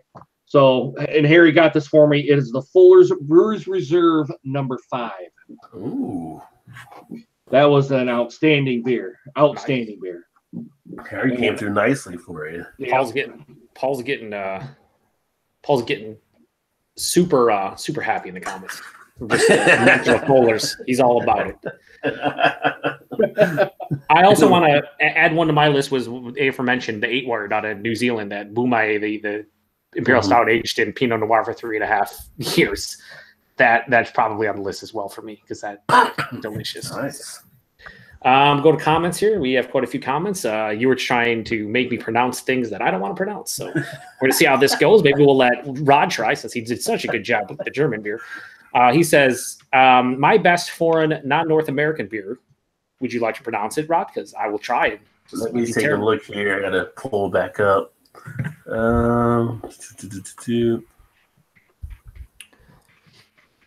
While we're waiting, John Neely says Guldendrach 9000 is amazing, but I also love the Chimay Grand Reserve, 2 of the best quads ever made, in his opinion. That is good as well. Oh, I still need to open mine, right? I haven't opened it yet. Yeah, Rod, you want to try that? Yeah, it's Bacavrider Run God. Okay, well, whatever Rod said, it is their close enough. It is a fruited lambic melange that is Belgian naturally and uses wine grapes. So thank you very much, Rod. When I took French and Spanish, I didn't take German as much, but I've been to a lot of German places to drink. Burning Beard says my local got a beer from the oldest brewery in Germany. It was a Pils Killer. I didn't come prepared either. Right. Ashley Sexton says his favorite was Winter Storm Stout by Nagno. So, what was that? I'd love to say when I say Nagno, Nagno, like it's just like it's fantastic. John Neely says, haha, not sure what beer Todd is talking about, but he definitely butchered the pronunciation. He did a fantastic job, John. Just let him go. It's fantastic. Close enough. 2 thumbs up, or maybe like a half thumb down. I don't know. John Neely also says Fuller's makes great beers. That they do. If Paul was here, there would be nothing but Paul comments. I mean, I'd like him to be here, but not just in this situation. Burning Beer says, that's like your opinion, man. Eric says, it's Miller freaking Light, bro. Donnie, you were out of your element. Fantastic. Good segue. Good segue to the next. Well, I would say the one that Gilbert mentioned is one beer I want to try. That I don't see it. That Strafe Hendrick Quad. I don't have that. That was above Eric's. It's Miller freaking Light, bro.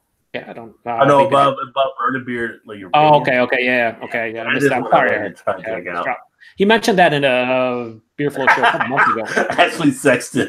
Yeah, his way to fuck up the quote, Ewert. That's fantastic.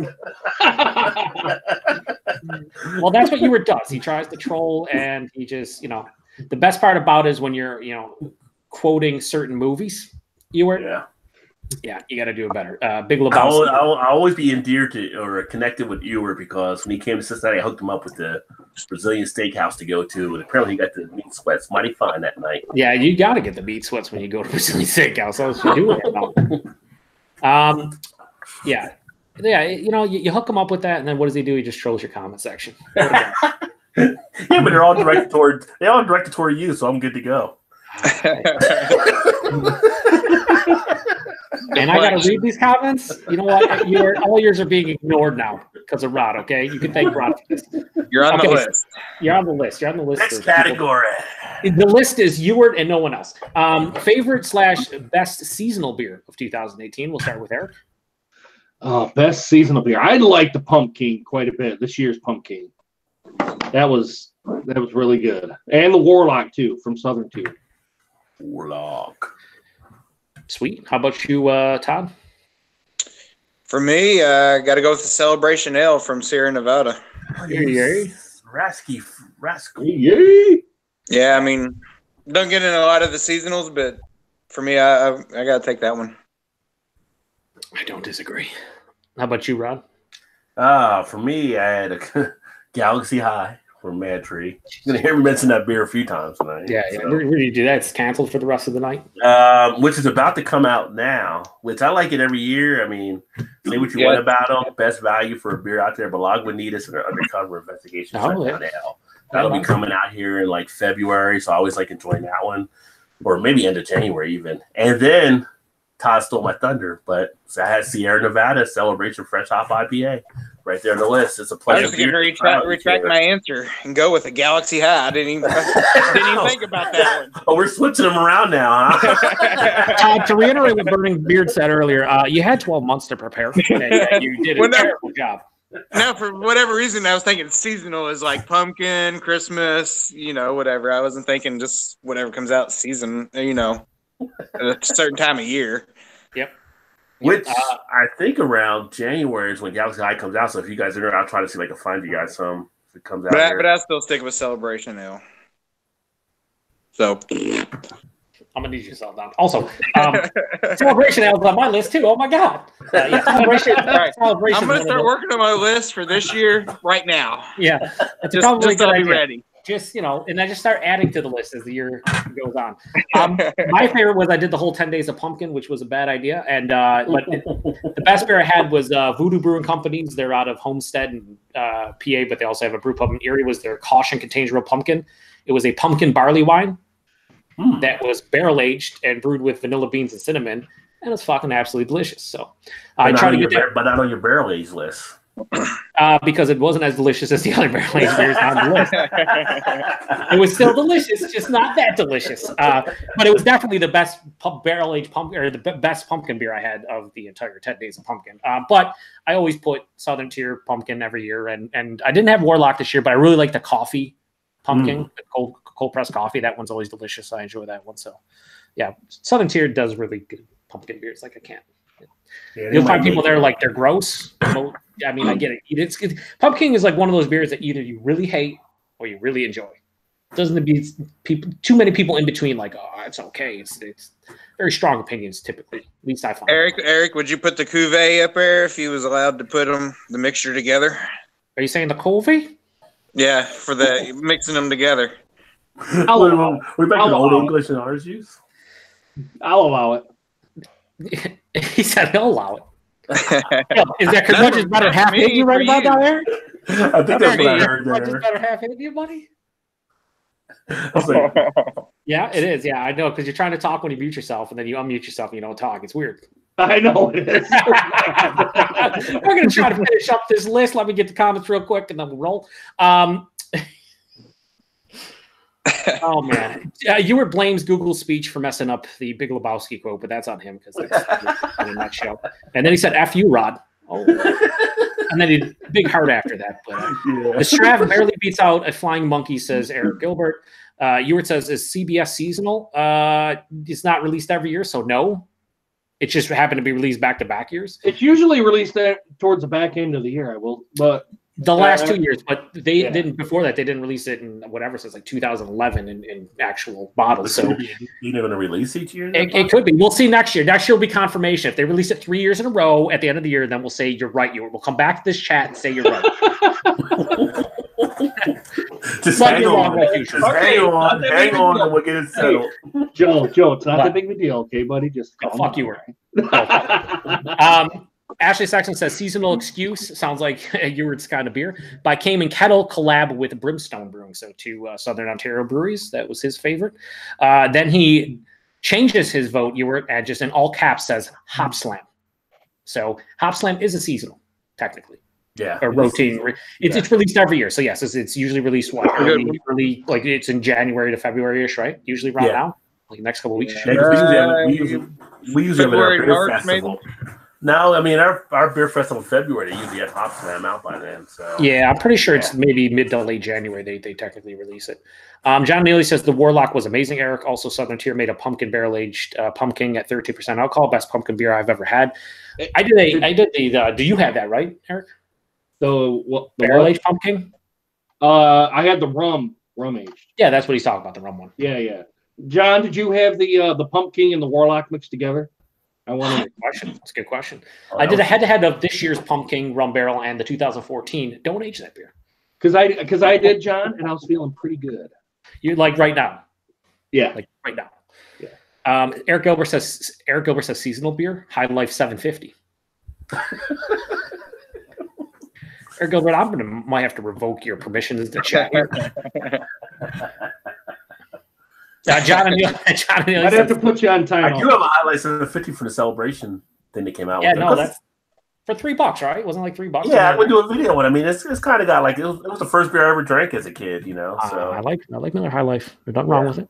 Champagne. As far as the macros go. Yeah. I don't know. No guy used to commercial. He died a few years ago, so it'll be a little reminiscent on that. Oh, baby, pour a little bit out for him. Yeah. There you go. There you go. Perfect, man. You got enough of it. You totally a legitimate drain pour. Yeah. Yeah, no, it's not a drain pour. We're just honoring. We're honoring him. John Neely also says a Sierra Nevada celebration was good too, Todd. And then he says pumpkin barley wine. What? Yeah, they just brew a big barley wine, then they age it on pumpkin, vanilla beans, and they add cinnamon, and they barrel age it. It's fucking just delicious. What I like about it is most pumpkin beers are very similar, right? Like you get pumpkin filling. Yeah. So to get like a pumpkin barley wine that has like the aspects of pumpkin, like you get a bit ever so slight like earthiness, but then you get like the vanilla and the cinnamon that kind of reminiscent of some pumpkin pies, and then you get the barrel. It's just like it's a different take on it, which I really enjoyed, and I wish more breweries would try like pumpkins. Like think about 5 years ago when people started doing pumpkin stouts, it was like holy shit, they're doing stouts with pumpkin, and now like everyone does one. So. It's just something different, uniqueness to it. Ewart says he had 0 pumpkin beers this year, and that's probably the way to go, Ewart, to be honest with you. Probably. What do we got here? It's a word you can't pronounce. No, I'm just looking through here. Oh. Burning Beard says, hurry up, boys. I got a Bird Box challenge to do. LOL. Holy shit. Oh, man. We're not doing that stupid fucking Bird Box challenge. I have not watched that movie. What's the challenge, though? To watch it? No, it's I don't know. Netflix is that's the movies on Netflix, but I don't. I know what the challenge is, though.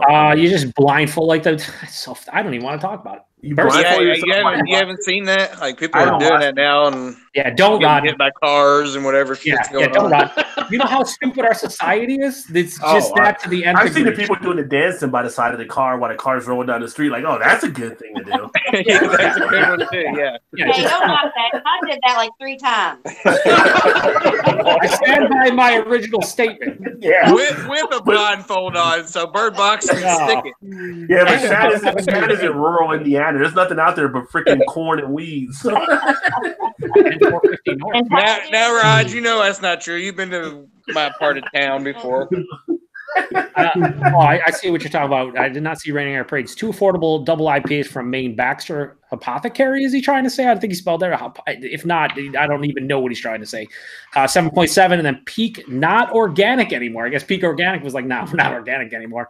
Their Punch, 8.3%. A few reviews say pear, but I get lychee fruit and blueberry. And then Hewitt says, what the fuck are you babbling on about Raining on your parade? And he says, Maine is a dreadful place. No one should ever go there. Him and Raining Air Parade are not the best of terms, let's just say. Jesus Christ, I about spit my beer out. Yeah, and then we said, then John Neely says, haven't mixed that, the 2 pumpkins, Eric, Pumpkin and the Warlock, but that sounds awesome. He says, do it. Todd recommended it. He says, he'll try it. And then Eric Gilbert comes in, to rain on everyone's parade, no pun intended, and says, most pumpkin beers are hot garbage. And then Eric says, Eric, shut your Packer mouth, because he's a Packers fan, we got Lions fans, we got haters of Maine, Raining on your parade, and then we got Ewart, who everyone hates. It's just, it's very, very great time right now in the comment section. So we're going to segue into the next category. That's what we do here. Right, so this is the one that we added. It's not in this the description box because Rod could not be bothered. We actually didn't confirm it though until like a couple hours ago. So this is our outside the box category. Yeah, this is what's in the box? What's in the box? What's outside the box? So this is a good category. I like next year we'll probably add a couple more. The one category I want to do for next year is most interesting beer that you tried, like ingredients wise. I think that'd be a cool one because there's some weird fucking beers out there. But anyway, this is your favorite crafty beer or favorite technically craft but beer not anymore. technically. Yeah. So basically, it's your favorite beer from a brewery that is owned by a big conglomerate, but still is technically craft, but not really. Which is like Founders, Ballast Point, Lagunitas, Goose Island, Wicked Weed. You guys know what I'm talking about. So Bell's. Or is Bell's independent? no, Bell's is independent. Bell's is independent. We're gonna need you to settle down. You just settle down. Fake news. What we're gonna need you to do, Eric, we don't have a lot left in this show, so if you can just not drink the rest of that curmudgeon's better half. All right, I'm just gonna go on mute. No, we want you to talk. We just want you to be coherent. People tweeted, I heard Bell's wasn't independent anymore. Yeah. Before Eric goes downhill, we'll start with Eric so he can remember right now, hopefully. So, Eric, what is your favorite not technically craft beer? So this one is, I'm probably going to get shit on for this, but I'm going to say it anyway. I like the Budweiser Red Lager. I thought that was really good. More than the Freedom Lager and more than the Jim Beam one.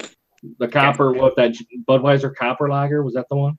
Yeah, I don't think anyone's going to shit on you, Eric. They're just mostly going to ignore No, that. people in the comments are going to shit. Oh, that's what I'm saying. You see the people in the comments, so it could happen. That's true. But that's a good. So Eric is on a kind of a different side of it because that is Budweiser's is macro. Like they are macro, right? Yeah. But that beer is crafty, so to speak. She's crafty. Yeah, so that's good selection. Good selection. Not a great beer. Don't hate on me, people. No one's hating on here. You drink what you like and fuck everybody else, including you. Don't hate, appreciate. All right, so we'll go to Todd. Todd, what do you got for this? I went with the Lagunitas Well-Taz Coffee Stout. Oh yeah. Oh, I got one of those. I haven't drank it yet though. Yeah, that's good. Yeah, crack it open, Rod. Somebody keeps on commenting. I can't remember. It might have been Raining on Your Parade or somebody else is like or maybe Sadiq. You know Sadiq, right?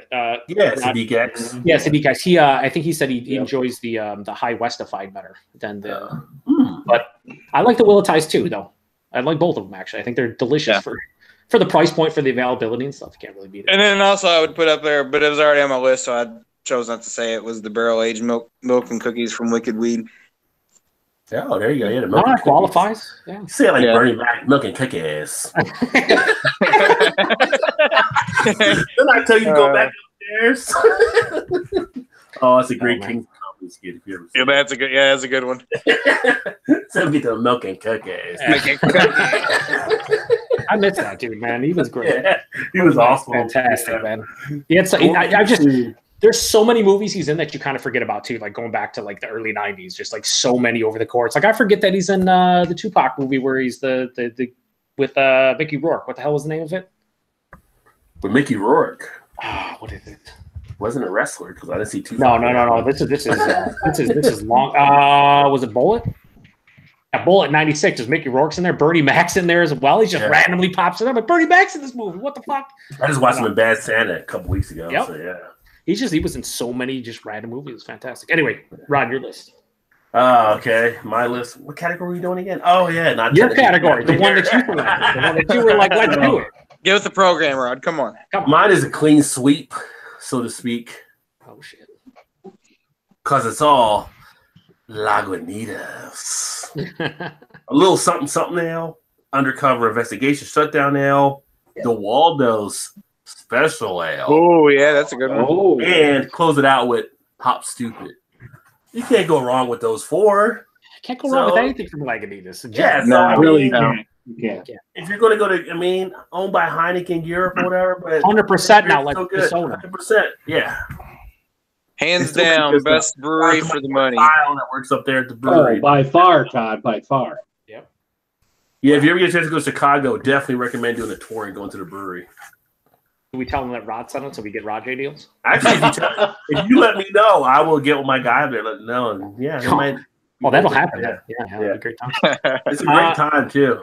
I'm sure it is. I'd imagine it is. I would like to do that, and I'd like to hit up Oscar Blues and Sierra Nevadas down in the south too. You know, like in North Carolina and whatnot. I think it'd be a good time. And even Stone and they're Stone in is it Virginia? Stone is in Richmond, Virginia. Richmond, Virginia? I think so. I want to say Stone is that's where their other location is, the East Coast one.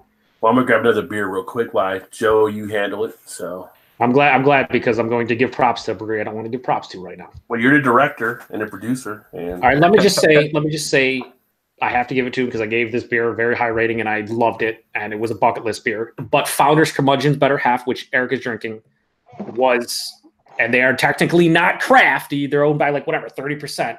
That beer is fantastic.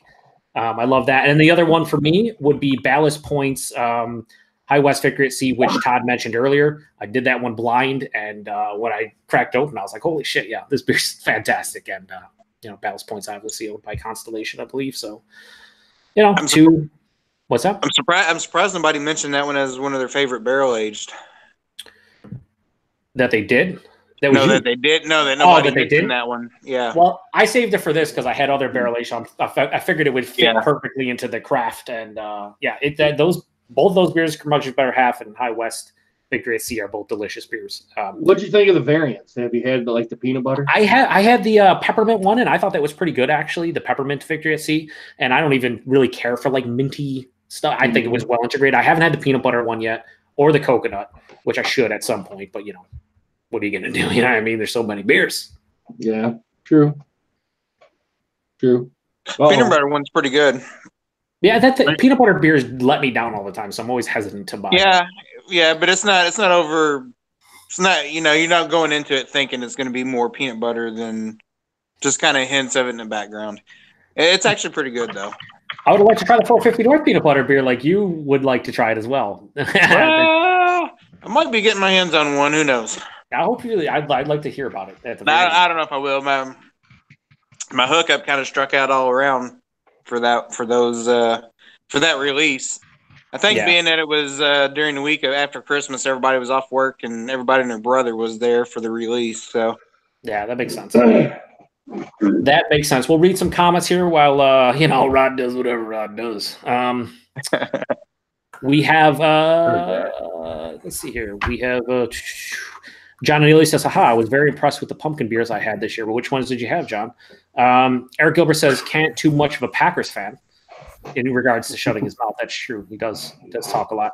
More so than me, maybe. I don't know. He's never cammed up, so I don't know. Drunken One says, y'all are in rare form tonight. We're all back. The band's back together, so you got to get crazy. Yeah. Ewart says his favorite crafty beer is Bourbon County brand coffee barley wine, followed closely by High Life. Totally in the same. Yeah. Totally in the same wave. They're one and the same. They're one and the same, really. Eric Gilbert says Old Vienna or Labatt Crystal Suns. I guess those are two Canadian crafty beers. I know what Old Vienna is because I've had it before, but Labatt Crystal I've never heard of ever. I don't know what the hell that is. John Neely says I like those specialty Budweiser beers, Eric. The Freedom Reserve Red Lager was also his favorite. Yeah, I like those too, John. Mm-hmm. Then he says we didn't get Bourbon County Stout any variants in Georgia this year. And then Eric says, "See the hate, John? LOL." Nobody. Who's hating, Eric? You're just picturing this in your mind. And then he tells you he loves my High Life. That he does. John Neely says haters gonna hate imaginary haters that Eric's and then Burning Beard says, Eric, did you get hit in the head? You need a taste bud transplant. I'm just giving you shit. Yeah, we that's what we do with Eric. Eric takes it. He's dude. Come at me, bro. Come at me. Do not come at him. Specifically right now. Do not. I have a feeling tonight's going to be one of those nights where we can't do the PSA. I'm just saying. We'll still do the PSA. I hope so. Never stopped him in the past. Ewart says, that's terrible, John. I had a bunch of Bourbon counties while in Arkansas, of all places. Then John says, Georgia has weird laws, too. No beer over 14% can be sold in the state of Georgia. Yeah, I know Ohio had similar laws where it was over 12% going back a couple of years, and they finally changed it. It's ridiculous. Lagunitas Roxy says, Chris from On the 10th. Chris, I'm going to need you to settle down. Just don't watch the first 20 minutes of this. Do not, Chris. Do not watch the first 20 minutes of this show. You totally weren't on anybody's list for Best Beer Tuber at all. Not a little bit. Forbidden. Burning Beard says, was there a worst beer/brewery this year? We don't do worst of because we're trying to be positive. We're positive people. According to some, maybe not. But we try to be positive. We try to focus on the positivity in our life. So we don't do a worst beer or brewery. But if so, this beer would totally be on the list. Sorry, Eric. Wow. Ooh. It was shit. It was shit. I know, like you said, that's the random. You were like, I never tried or whatever, and that's that's what can happen. So, whatever. Did you have it? Did you ever have it though, Eric? No, I said it. You said the shitty beer. Then let's see what else. Waldo Special Ale Monster says all the breweries in Maine are the worst. He's still hating on Maine, even though Rainier Parade isn't even here. Burning Beard says Lagunitas is old hat, but their all-day IPA is choice.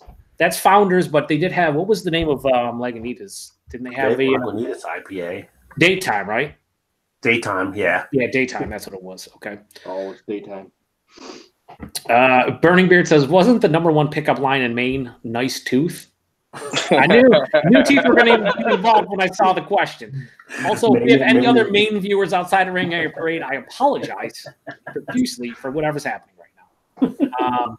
Ewart just says, I hate Stone, which is a fair comment because the owner is a little bit eccentric. Why do people hate Stone? Because of Greg Cook is kind of a bit over the top as far as the owner of Stone goes. He's kind of, and also their beers the beers over the last 2 or 3 years. I don't buy a lot of their stuff because they've been disappointing me lately. But apparently there's some lately that have been pretty tasty. So I don't know. I might have to revisit. I like their Wood. I did their Wood Stout this year. I thought it was pretty tasty again. So can't really complain. Burning Beard then says, Stone is great. I'll cut you. So we have another fight between you and someone else in the comments. Fights everywhere. And Eric says, if you have hate in your head, let it out. I think it's hate in your heart, but close enough. We're going to move on. We're going to move on to favorite/best new brewery. And this is a brewery that can be either a brand new one that opened in 2018 or one that's been established for however long, but you've never tried them until this year. And we'll start with Eric. I don't know if this is a new brewery or not, but it's new to me. And I went to the brewery last year. I think it was in the spring, early spring. It was Artisan Ales. They're out of Howell, Michigan, I think. They had some pretty good beers there, and I enjoyed quite a bit. How about you? I pass. I thought it was a brand new, and there was no new ones in my area, so I didn't pick anything for this one. No favorite or best new brewery you tried the whole year? You totally didn't do your list. I thought you meant like a new one in your local new brewery locally. It could be anything. It can be either one that's brand new you've never had before, or one that you've been introduced for the first time ever. Like it's got sent in a beer mail. Like let's say you never had Other Half, and you're like, this first time I ever had Other Half. That's one of my favorite breweries I had that I've never heard of or had anything from. I pass. I don't know. For fuck's sakes, Todd, you had 12 months. Shut up. Oh, Christ. All right, so disqualified. You didn't qualify that one very well. It's not my fault. I'm sorry you can't read correctly, Todd. For fuck's sakes. Next time, let Shannon read it out loud to you. Welcome to my world. Shut up. Yeah, now I understand, Shannon. Up. Whatever's happening right now, I can't comprehend it. I know, I'm ashamed. Come back. You can circle back. I may or may not have somebody. Let me think. I don't know. You got to open your eyes first. Also, Rod. So for me, Streetside Brewery here in Cincinnati. Sorry. Platform Brewery out of Cleveland. Yeah. 4 years. 4 years. Of course, 450 North out of Indiana. Yeah, no, those are good choices. Yeah, they're all solid. Yeah, they're all solid. Now, how easy was that to? It's pretty easy. Also, those aren't new to me, so what am I going to do? You want to find something that are new to you? Calm down. Yeah, we're all right, Todd. Todd, we're all right. You're disqualified, but we're okay. All right, so yeah, 450 North is definitely in there because they're due to me, Todd. They're due to me. And then Hudson Valley. That's on you. Hudson Valley Brewery. They do a lot of sour IPAs, and it's the first time I had their stuff this year, and it's fucking fantastic. So, I did my job, Todd. I hate you guys. Yeah, we love you though. I mean, What about Old Nation? Was that new to you? No, I had before. I had. Yeah, the Todd for Old Nation, man. I don't remember if it was 17, 18 when Eric started sending it. We don't have many rules. Just we'll go with Old Nation for Todd. Okay, Old Nation. Old Nation. There we go. You write them down. Actually, other half. I'm gonna go other half. I sent you beers late last year from them, so we have rules. See, actually, I will go Old Nation just because I'll give other half theirs later on. Yeah, Old Nation. So Old Nation. I think right. It's the first time you have. I still hate you guys. Todd, don't be angry that you didn't know what you were doing. You could have asked questions. Todd, I have nothing to do with this. Yeah. All right. Anyway, Eric's trying to focus mute for yourself the again, buddy. Yeah, I'm trying to focus for the So Eric corrected himself in the comments and said aberrant L's, not artisan. So that because I was like, artisan L's just sounds like the most generic name of all time. Like there's artisan L's. Like which artisan L's? Yeah. But yeah, okay, aberrant L's. And you said they're out of where? Howell, Michigan. You said Howell. Yep. Howell, Michigan. Yep. Howell. Okay. Ewart confirms Greg Cook is an epic douchebag. Is his exact quote. He also says his best new brewery is Fieldwork, new to me. Nice. Ashley Sexton says he had half hours on Earth for the first time this year, and they make some absolutely amazing sours. New to me, but not new to the game. Yeah, they've been around for a couple of years, and they have the whole in Ontario you can do like online ordering now. A lot of different breweries, and that's one of the breweries that's like in the middle of nowhere. So people have been ordering them online and getting them shipped and love them. So nice. We have the final. I believe it is 4 categories. We have. All right, Todd, are you prepared for this? Do we need to give you a minute? I've got answers for the rest of them. So okay, just clarify. I'm good. Okay, favorite best local brewery of 2018, and we'll start with Todd because he has answers. All right. For me, I'm gonna go with one we frequent quite often is Floyd County Brewing Company. It's a good brewery and restaurant, and then they also opened up a tap house in the back of the place where they used to just store all their grains and stuff. Kind of made it it's kind of like an old garage, and they made it just a tap room. And they carry 20 taps and then some bottles, and then they also just opened up a brick oven pizza. You can get brick oven pizza also in there now. So for me, that kind of rose to the top. Their beers are good. I wouldn't say they're all amazing, but they do some really good stuff. So for me, locally, Floyd County. Nice. How about you, Eric? I'm going with the Elson Brewery and Spirits out of East Lansing, Michigan. I don't the beers I sent you guys. I think you guys will like what I sent you. But a lot of their base stuff, like the Dawn Street Pale Ale, the Amber. Todd's had the Amber. They're just solid beers. And they have spirits division over there, which you can get, and they've started doing wine over there too. The last time I was in there, so they're diversifying quite a bit, and they've, I just like the atmosphere in there. It's very cozy. It's more or less like any brewery is. It's cozy, warm, inviting, all that sort of stuff. And they got a food truck out back if you're hungry. They don't have like a restaurant or anything like that. So. But it's one that I don't get to frequent very often. But when I get over that way, I stop and at least have a beer or two. Nice. I've enjoyed the ones you sent from them to us for sure. Yeah, I can't wait to get into it. They've all been good so far. Yeah, you sent me that. Like I'm posting the unboxing on Sunday, but you sent me the Amber, the Imperial Stout, and then the 2 Evolution, the Mosaic, and the Nelson. So I'm ready. Yeah. I'm ready. You're hyping them up now, so they better be fucking good. They are. They're good. All right, Rod. So for me, of course, we've got Mad Tree, who we've talked about already. So they're kind of in the top level. And then we have Braxton, who I sent you guys a few of the Braxton beers. Braxton's pretty solid. But then third, Braxton's good too, yeah. People would think I might say Rheingeist, which is still good, but I'm going to actually say Street Side is moving into my third favorite now. Oh, shit. Oh, shit. Yeah, so. You better. No slight to Rheingeist. You don't want me. No. Just Street Side. Street Side was the one brewery I went to where I tasted every beer through their flights, and they all blew me away. Like, I've never had that happen in a brewery before. Rod, are they downtown? Are they located downtown? They're down like on what we call our east side, so off of downtown by about 10 or 15 minutes. Okay. Nice. My top three I have are 42 North Brewing Company. I think I sent you guys one of their IPAs. They do pretty good stuff. They're like one of the few breweries around here that, like, when they release something new, I'll always go pick it up, and I like some of their core offerings. They're one of my favorite seasonals. I guess I could look back and put this on as their oatmeal cookie brown ale that I reviewed like about a month ago. Is really tasty, and it's always good. It's the first time they canned it this year, so always like them. When I do reviews, I always confuse, like, I'll do 450 North. Sometimes I want to say 42 North. It's tough for me. It's almost as tough as making a list sometimes, right, Todd? Fifth Frame Brewing Company is another place that opened up in Rochester, which Rochester's about an hour and 15 minutes, but they're considered part of Western New York.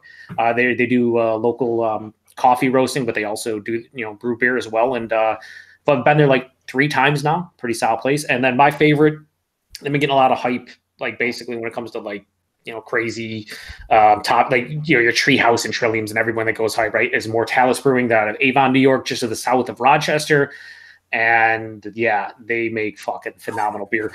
They have made the only fruit beer that's comparable to the 450 North beer I had. It was called I'm just going to segue into the next fucking thing. So best local beer of 2018 for me was Mortalis's Siren, which was a Berliner Weiss with raspberries and blackberries. It was basically identical to the 450 North beers. The only other beer this year that I had was comparable to the blackberry jam and the slushy series in general. So we're just going to continue on. So favorite local beer of 2018, we'll go with that. I like another Ellison beer that you guys got in your beer rail packages. Is the Mosaic Double Dry Hopped IPA. Nice. I love that beer. God, I could get that by the 4-pack all the time. That is so good. It's even better than the Alaskan Husky IPA, which I really dug too. I mean, that's on the next level. You're still hyping them up here, Eric. You're hyping them up. I mean, they better be good. I enjoy anything that comes out of that brewery, so I hope you guys enjoy it too. I'm sure we will. Even if that's the thing about like Sun and Beer stuff. Even if we're not huge fans, whatever, it's always appreciated to try stuff, right? Always want to try people's local stuff. Exactly. How about you, Rod? What is your favorite local beer? And do not say Galaxy or Citra High out your cup. Funny thing you say. Spoiler alert. Obviously, number one is Galaxy High, right? So, but to bounce back off of Rheingeist, number 2 would be like Stryker, which is their double IPA, one of the best IPAs I think they actually make there at Rheingeist. And third, from Mantry, the Yes Cuban B, a stout with Cuban espresso. I haven't had that one. Oh, you can only get it at the brewery. Yeah, sorry. Tough luck, Rod. Or Todd. Tough luck. Yeah. Okay, only Rod can get that. Okay, not you. He's gonna say it's brewery only exclusive. Of course. It's Rod J Day. It's the only time they bring it out. It's Rod J Day. You probably got a pint for -$3. I like the sound of that, Rod J Day. I like that. Like, here, Rod, you want $5 and a free pint of this? Here you go. All right, Todd, what's your favorite local beer of 2018? Or top 2? For me, it was one of the Bo and Luke variants from Against the Grain, which is a double imperial stout, and it was their hazelnut cocoa. Oh yeah, Ooh. sounds delicious. Which was really good. It was good. So for me, that was the best local. Nice. We'll go read comments since we did back-to-back categories. I segued quite well. Yours, Joe? Yeah, I did. I said Mortalis Siren, Blackberry, raspberry. Yeah.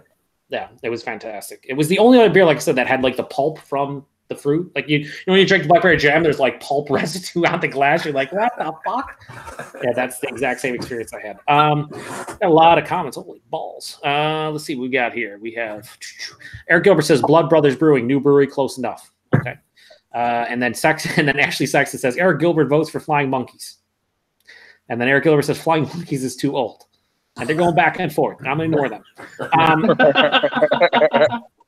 Eric Gilbert says, local old flame, LOL.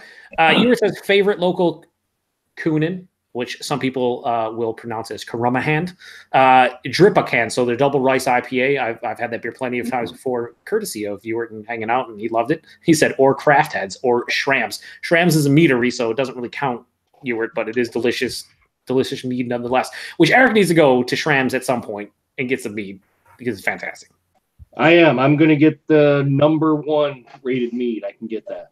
Well, you need to get it because you will love it. You'll be even feeling better than you are right now. It's $420. like $45. Yeah, I know, it's fucking crazy. They're crazy expensive. They're like 12. They're 375 milliliters, so 12.7 ounce bottles. They're like base ones are like $15 to $20. It's expensive, but it's really good. 420 says went and got Squatters double IPA 9% from Utah. Nice. How is it?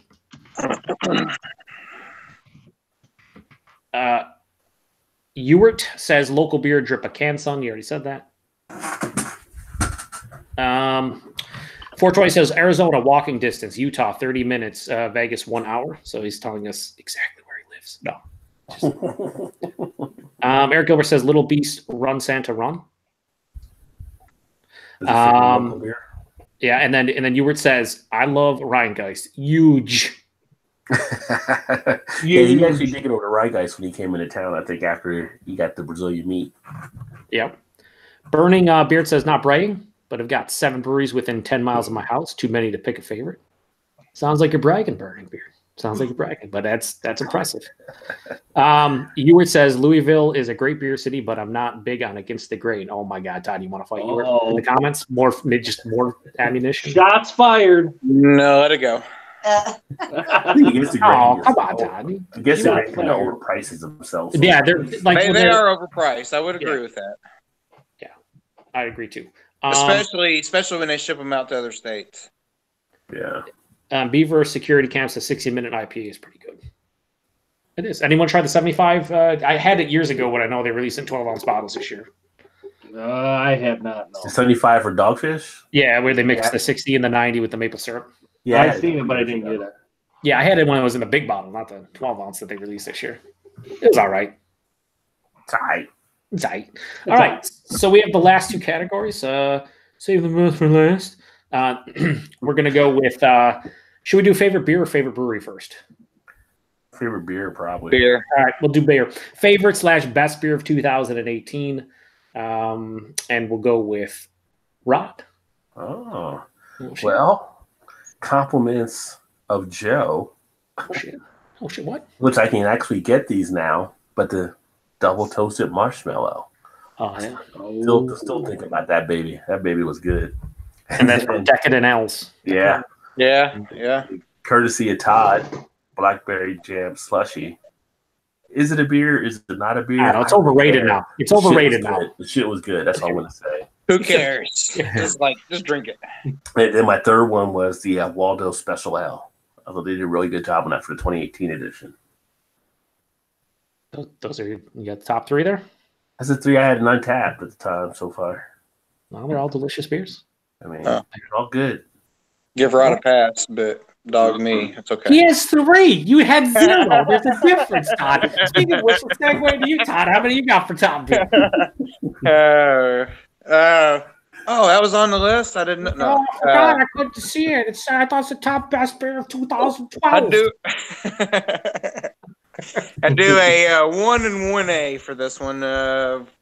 I'll give the top nod to All Green Everything, courtesy of Joe from the other half. Nice. And then, for the 45,000th time tonight, I guess the slushy blackberry jam from 450 North. I mean, you got to put that up there. I mean, that was one of the more enjoyable beers that I had for the year. So, 3 out of 4 beer drinkers really like blackberry slushy jam. I mean, you probably said like 85%. At least Eric didn't drink for it. I did not drink for it. Oh, you truck on through. Good job. All right, so Eric, what's your favorite beers of 2018? I'm going with the one you gave me, Joe. Was the O from Other Half. Oh. See what we did there? We all did it. Office Space. Settle down. Yeah, Eric. Is that all you got? That one? That's your favorite? Well, that's my number 1. Okay. Yeah, oh, yes, more on the list. My number 2 is the Gravity Shift from Ellison. Oh, nice. Joe, I think you'll really enjoy. You're hyping them up, Eric. You're hyping them up right now. Man. I feel a big letdown coming on. And number 3, I think I'm going to put the BA Expo Stout. Yeah. Nice. That's a good list. It's a good list. Good list all around. Mine, well, I'll just say it. The Blackberry Jam for 450 North. Because why wouldn't it be on the goddamn list? Because it's fucking delicious. So whatever. There's the three. There's a three, guys. There's a three. I also did since I put Hudson Valley on for my favorite new brewery. Their the first 5 out of 5 I gave on my channel was their Amulet Sour IPA, which was with blueberries and hibiscus, and it was fucking it was absolutely delicious. So that needs to be on there. And then a couple other beers I had, basically pastry stouts. Angry Chair, which you had the collab, Todd, with Untitled Art. Yep. I had their chocolate cupcake stout that a buddy brought a couple months ago to share, and it tasted like a German chocolate cake in beer form. And it was fucking, I don't even know how to explain it. I don't know. It's just amazing. I've heard nothing but amazing things out of their stuff. Everything they do, by themselves. I've had 2 collabs with Untitled Art, and they've both been phenomenal. Yeah, I've had 3 beers from them, and everything they have is just nothing was a letdown. Let's put it that way. And then last one, and my cousin visited them a couple months ago on my recommendation to go, and he said everything there was just phenomenal. Yeah, it doesn't surprise me at all. And then the last one I had a 4th one I put on here just because I don't really consider Blackberry Jam to be on the list, but you have to put it on the list, so I did. The Vale's double coconut, right, Eric? Hornswoggler, which is their 7% milk stout, but this was with I forgot how many pounds of coconut, but it was so much coconut that Eric would have to love it, right? Because I sure as fuck did. It was amazing. That's the same beer the Vale originally a couple years ago aged that beer on a bunch of Oreos, and people were up in arms oh my god, I can't believe it's an Oreo beer. Now everyone fucking loves an Oreo beer, but so that's an awesome beer. So that's my list. We'll look at comments, and then we'll do the favorite brewery, and then fucking all this stuff. Oh man, we got a lot of more comments to get to. Aren't you glad? Ewart says, "I love the beer store and the Grail. Who needs a brewery with those spots?" And then Beaver Security Cam says, "Rod, what is your best known citrus IPA out there? I love the grapefruit aftertaste. Any favorites?" For citrus IPA? Ooh, let me think about that for a second. I mean, keep reading. Let me think about that. Oh, okay. I was just prepared to just zone out for about 5 minutes as you try to come up with something. Chris from Off the 10th, who he says, "Oh my God, just rewatched the beginning. Thanks, guys. I am humbled. Vid coming soon." I told you to do a video. It'll probably just make fun of us in it, so it should be fun. Probably. And then Ewart says favorite beer, Fieldworks, Vikings Lament, and then favorite brewery, Trillium, Homer. And I don't even live in anywhere close to Massachusetts, but I know. He's all about Trillium because and then he shits on people who likes hype stuff. Piece of shit. Trillium was a good beer. The ones you sent us, Joe, those are phenomenal. Yeah, they are good for sure. Burning Beard says, "Sorry, but there's a difference between pulling a 4-pack off the fill line or buying a 2-month-old beer from a warm shelf." Yeah, no, there usually is. 420 says, "Sierra Nevada Oktoberfest 18." Yeah, that was good this year. That was a really good one. Off the 10th, he says, "No Santa topped this year for me by Sloop." That's Chris's favorite, No Santa, which I just saw Kyle actually review today. I have to go watch that. 420 says, "Squatters Double IPA 18 and Arrogant Bastard 18. American Solera for Ewart, which you already mentioned on one of your lists. He said he had a lot of great stuff from them. And then he also says, "Fuck jam IPAs." What do you mean, fruited IPAs, Ewart? Settle down, you old man. And then Jordan says, "Duh, there he is." Burning Beard says, "If I hear that beer one more time, are you talking about 450 North Blackberry Jam beer? Because I feel that might be it." You know what the thing about the 450 North is? Where all those guys from Canada kept talking about IPA number 5. I'm happy to see them keep hearing us talk about this. Yeah, how does it feel? Yeah. And then Ashley says, "Sukaba from the bottle share was really awesome. I brought a 2016 Sukaba because it's my favorite beer of all time from Firestone Walker, their barrel-aged barley wine. And yeah, that was another great beer that I love this year. But I didn't put it on the list because I've have it every year, so it's not it'd always be on the list. So there's no reason to put it on it for me. Chris says favorite brewery this year is a tie between Sloop and Mikkeller,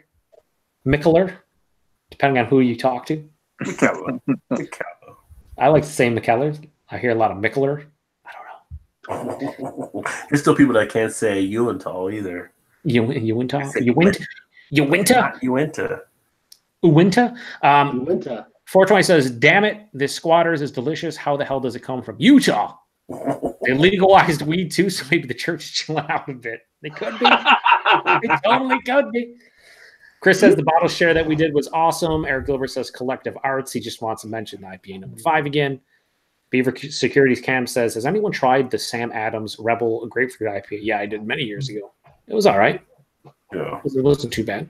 Excuse me. I was trying to go back and look at any of the citrus beers. I mean, outside of Citra High. Ballast Point Grapefruit Sculpin was good. I haven't had that in years, though. But I'm looking through, like, well, the Real Peel IPA from Avery was good. That was a citrus-based one. Yeah, there's been a lot of IPAs with, like, citrus peel or actually citrus fruit in there. There's so many of them now, I don't even... I mean, I almost like when I drink them, I'm in the moment. I was actually reviewing them at that point. Romantic Chemistry is another one. Was pretty good. What was it? Romantic Chemistry, Brad? From Dogfish Head, yeah. Oh, okay. I missed. I don't have any favorites that like stand out to me. There's none that really grab me as much besides Citra High. Gotcha. It's like, oh, they're out. Okay, let me buy a 6-pack or a 4-pack. Yeah. Did I get you guys that one before? Which one? The Citra High. No, I didn't have anything. I can't remember if he sent it to us or not. It's a good one. I mean, it is always on your list, literally all the time. God, it's a good one. It's a good one. It's a good one. Notice how he's mocking us, Joe? I do. Yeah. It's too bad you can't get them in your area. I don't know. Too bad. Ewart said he had Trillium, Deciduous, and Nanaimo in his top 10, which are like two Trillium's like bigger, like in. I think Deciduous is like this Imperial, like I don't know. I think it's like a pastry stout ish, and they says he also like Cutting Tiles El Dorado. I just love their shit. Well, it'd be better if you love their beer. I mean, the Orange Julius you said was good. Oh yeah, the Julius. Yeah, that's Treehouse, not Trillium. Well, no, I'm just saying for citrus type beers. Oh yeah, well there's just straight up regular beer. There's no orange in that. Is everyone thinking the right one? It's an orange can, right? Yeah, it's Julius, but there's no fruit in there. It's just all hops. But you get a citrus feel of the hops. Oh yeah. They try to go for an orange Julius flavor, but yeah, this isn't like orange juice and Old E. I'm talking about. well, you're trying to. The guy asked if there's any citrus. Did he say citrus peel? I'm talking about citrus quality from the hops. Well, I thought he meant like actual citrus fruit. I don't think he meant actual citrus. Oh, well, I guess he could confirm, so we could try and maybe make it a lot easier. Interpretation. Ewart says no fruit, just hops, no vanilla, no lactose. Well, you're no fun, Ewart. Honestly, you're just no fun. He's lactose intolerant. Well, he's also really old. Wow. I mean, his name is Murray, for fuck's sakes. He's old. Let's be honest.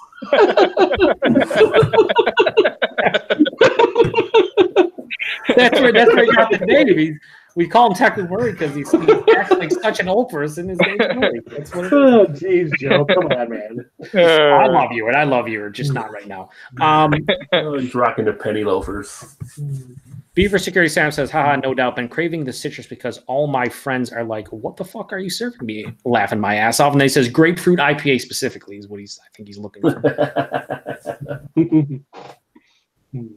And then 420 says Sculpin is good, but crack prices. And then Burning Beer corrects him with Coke prices, not crack. There's a difference. So last but not least, favorite best brewery of 2018. We'll start with Todd. Hopefully he has a list. Shut up. Courtesy of you, Joe. I have to put the other half up there. You hear that, Eric Gilbert? Several samplings that you sent my way.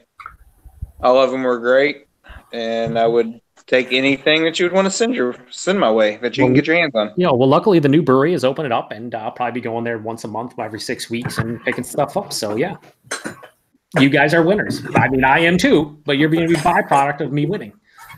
So many beers. That's why I'm on a no-buy January, boys. No-buy January. I'm like a no-buy like season at this point. No-buy 2019. Yeah. You know that's not going to happen, right? You're going to be No, like, No, it's not. Yeah. I just walked into the party source and fucking it was buy one get 37 free. Like I couldn't charge. There's no way. I had to do it.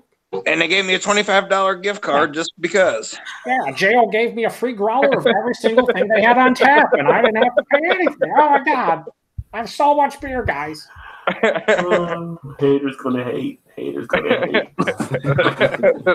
True that. Yeah.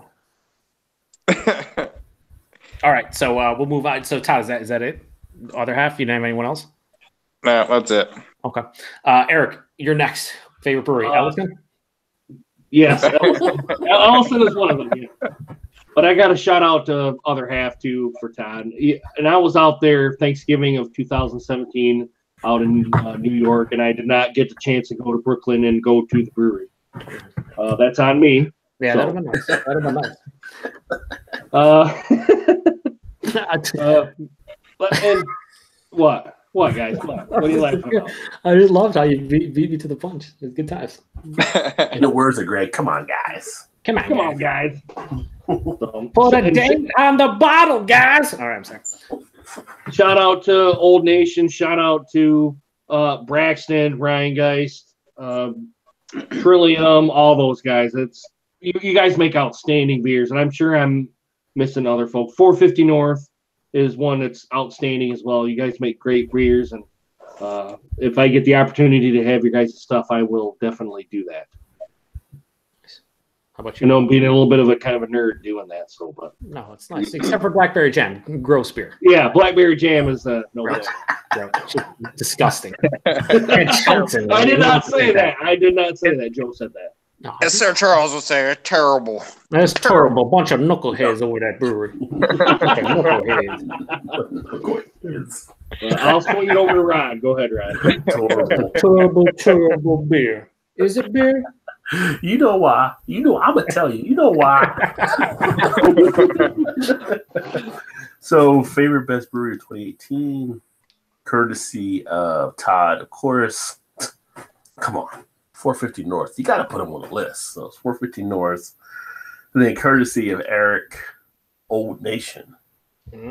Old Nation, solid. And I didn't have other half, which I guess I could have, but I had Street Side in Cincinnati. So they just become a quick favorite of mine to go back down and check out some of their beers and see what they're doing. But honorable mention to other half as well, because let's face it, they make good beers. So They do. Yeah, honorable mention to other half because I'm not going to put them on the list. I don't want to hear shit from Eric Gilbert and you were. Oh wait, I'm already hearing it anyway. They're on the list. Fuck you guys. Just put them on the list anyway. Yeah, 450 North, obviously. How many beers have you sent us this year from them? 7 or 8, Todd? And like all of them have been delicious. Aside from like one that I can recall, like all of them are top tier delicious stuff. Yeah, at least. I mean, did you get 5 the last time on the last one? Yeah, 5, and I think you sent us 3 the first time, so that's 8. And aside from the carbonation issues I had in a couple of the first cans, like they've all been. How come only you had the carbonation issue? I have no idea. And they were cold. I don't know. I have no. You shake them all up right. No, before maybe you that was open them. maybe that's the key. I most of them I usually bring them out of my fridge for a good 20 minutes, a half an hour because I don't drink them ice cold, so I actually can taste stuff. But What are I you trying don't. to say, Joe? I'm trying to say that you drink them ice cold out of the fridge, it's tougher to pick up characteristics. That's all I'm saying. So I would get them out, and that was probably so. The second time I had them, I drank them a little colder than I probably wanted to, especially the fruit ones, where it's like, make sure you keep these cold so they don't fucking explode because there's so much fruit in here that things are going to go south quick if you just let it warm up. So I was like, all right, I'll grab you out of the fridge and drink you because I don't need fucking shit exploding everywhere. But yeah, Why didn't you open them cold and then just let them sit? because I can't be bothered to come back like to the review and edit and stuff. Are you serious? That's too much work. It's way too much Open them work. up off camera and then Pour it. I mean, come on. I'm not. Just settle down. I know some beer tubers who do that. Not too fond of those guys. You don't have to show the opening of it. Yeah, just let me collect my thoughts and act like I'm drinking it for the first time ever, because I totally am. This can is not like 3/4 gone in my stomach. No, not at all. Not at all. Never had it before. The other breweries I have is Hudson Valley, who I mentioned earlier. Sour IPA is great as well. Old Nation's up there from everything that Eric has sent. And then, like I said, the local place, Mortalis, I went there a couple times. The only thing is they don't really can or anything. They just do crawler releases twice a week, so it's like hard to get their package stuff to do like reviews and whatnot. Not a fan of like waiting in line for X amount of time to get a couple crawlers. So maybe in 2019, but yeah, pretty much very similar to the rest of you guys because they're all delicious breweries. What else you got? So we'll go to the comments one last time. Well, I mean, one last time for the categories anyway. We have so many fucking comments. Okay. We have Taku Murray says, other half is good if you like drinking your beer through a twisty novelty straw. Hilarious, Ewart. The same thing about Trillium, except for I think other half actually pays their staff, a reasonable price to work there. Sorry. You support those douchebags? Good job. Chris says, Wow. I like Shots fired. Yeah, I like Trillium. That was pretty shitty what they did. I agree. Chris says, I'll join you at that brewery, Joe. Yeah, well, this year you'll have to come scoop me up and we'll fucking roll the other half and we'll get shitty. You can't drink at the brewery yet now. They're just doing like can releases, but you can't drink at the brewery where you buy the beer? Yeah, so what other half did was they bought a new brewery close to me, like an hour, 20 minutes away.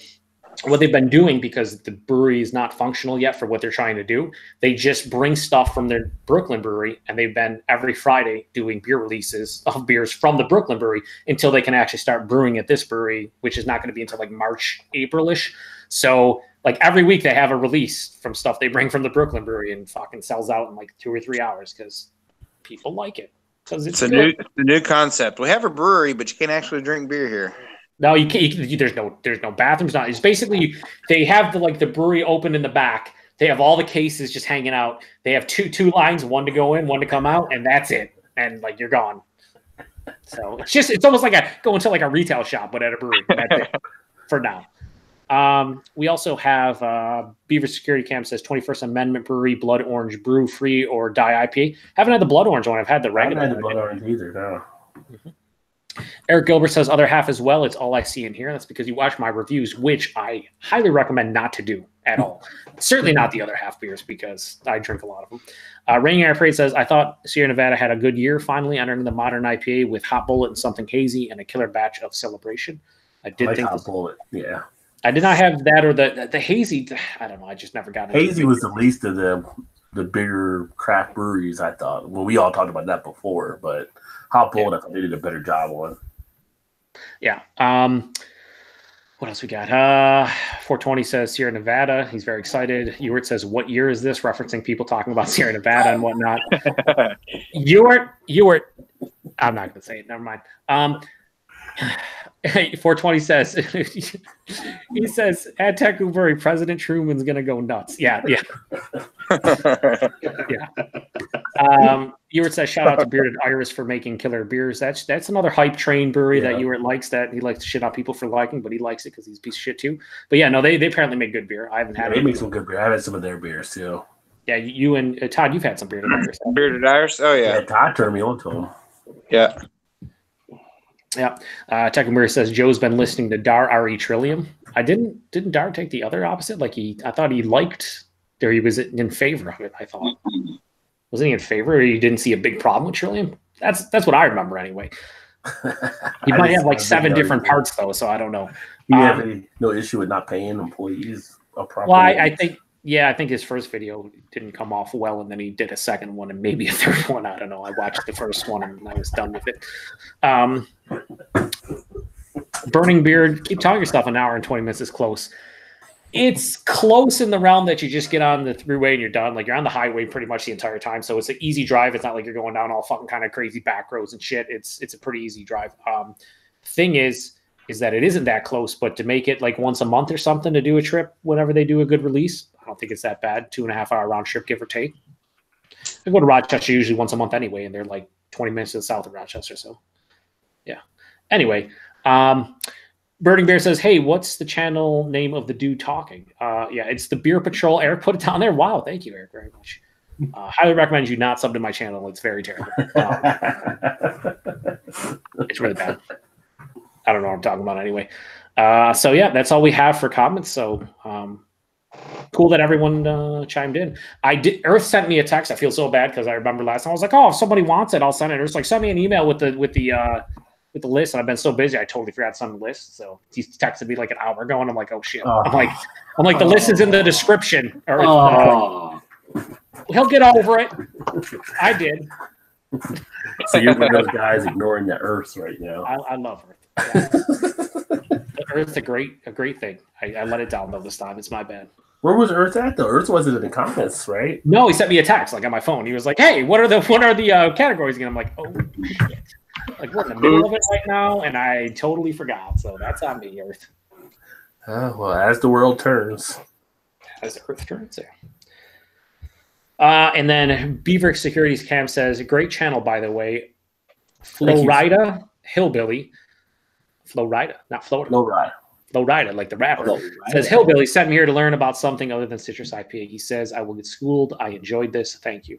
Thank you. He's a good guy. He's got some fun stuff on his. He's a fellow mountaineer, so that's how we get down. We have a good time doing things. So anybody goes to his channel, they see all the West Virginia stuff for sure. But yeah, appreciate everybody that tuned in. Hopefully everybody had a good time. And head coach showed up, said, "Hello, gentlemen. Oh, what's up there?" What's up, HC? But yeah, we went to a lot of categories there, and if you like what you saw, hit that like button, of course. But if you haven't subscribed yet, make sure you subscribe. And the Beer Patrol, subscribe to him as well. Subscribe to Eric, a Lions fan. Hit those 3 dots next to their name. And anybody else out there in the chat, one of the tents out there, we talked about him early on. Although, Chris, you do not want to watch that part. We talked about you. And there's some other guys that are out there. But that is the Beer Flowies for the second annual. I was actually going to take a drink aid. I got the wrong bottle, so I'm going to get a drink aid, so I'm hydrated in the morning. So I have to go to my office tomorrow. So it's been a fun time. Thanks for everybody you guys participating and bringing in your picks. And at this point, we're all about safety, so I'll let Eric do his thing. All right, guys, if you had too much to drink, please get a designated driver. If you know my spiel right now, I'm going to do it one more time. And Rod, quit laughing because I see on my screen right now you're laughing your ass off. Man, I'm trying to spit beer out. Guys, if you're going to get pulled over by the cops, you're going to make you do the stupid-ass sobriety test, and you get a free ride to jail, then you have court fees and then possible prison time. And then if you hit or kill somebody, you guys know you're going to be in the slammer for a while. And if you kill yourself, all you've done is put yourself 6 feet under and hurt your family, friends, all right? Just sleep off your buzz, get your car the next day. Take this. Download the Uber and the Lyft app, all right? It'll save your ass from going to jail, okay? Have someone at the bar get you a ride. It's stupid in this day and age to do it because there's zero tolerance, all right? Just sleep off your buzz. Really, do it. Do we sign off for Eric to bring in props now? No. This is new contract negotiation for 2019. No, wait a minute, Joe.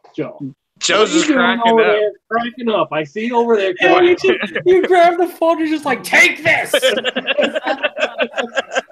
I don't know what you're talking about. Hey, am I wrong? You just show your phone. Take this. Take it. Eric put up the phone. Download the Uber and the Lyft app. Do it. Eric put up the phone. He has like his flashlight or something. The way the cops were pulling up to his house or something. Take this. Y'all quit picking on him. Yeah, thank you, Shannon. Thank you. You're welcome. Oh my God, that's so good. Oh, but thanks for everybody that definitely checked out the show tonight. We definitely appreciate it. Happy New Year.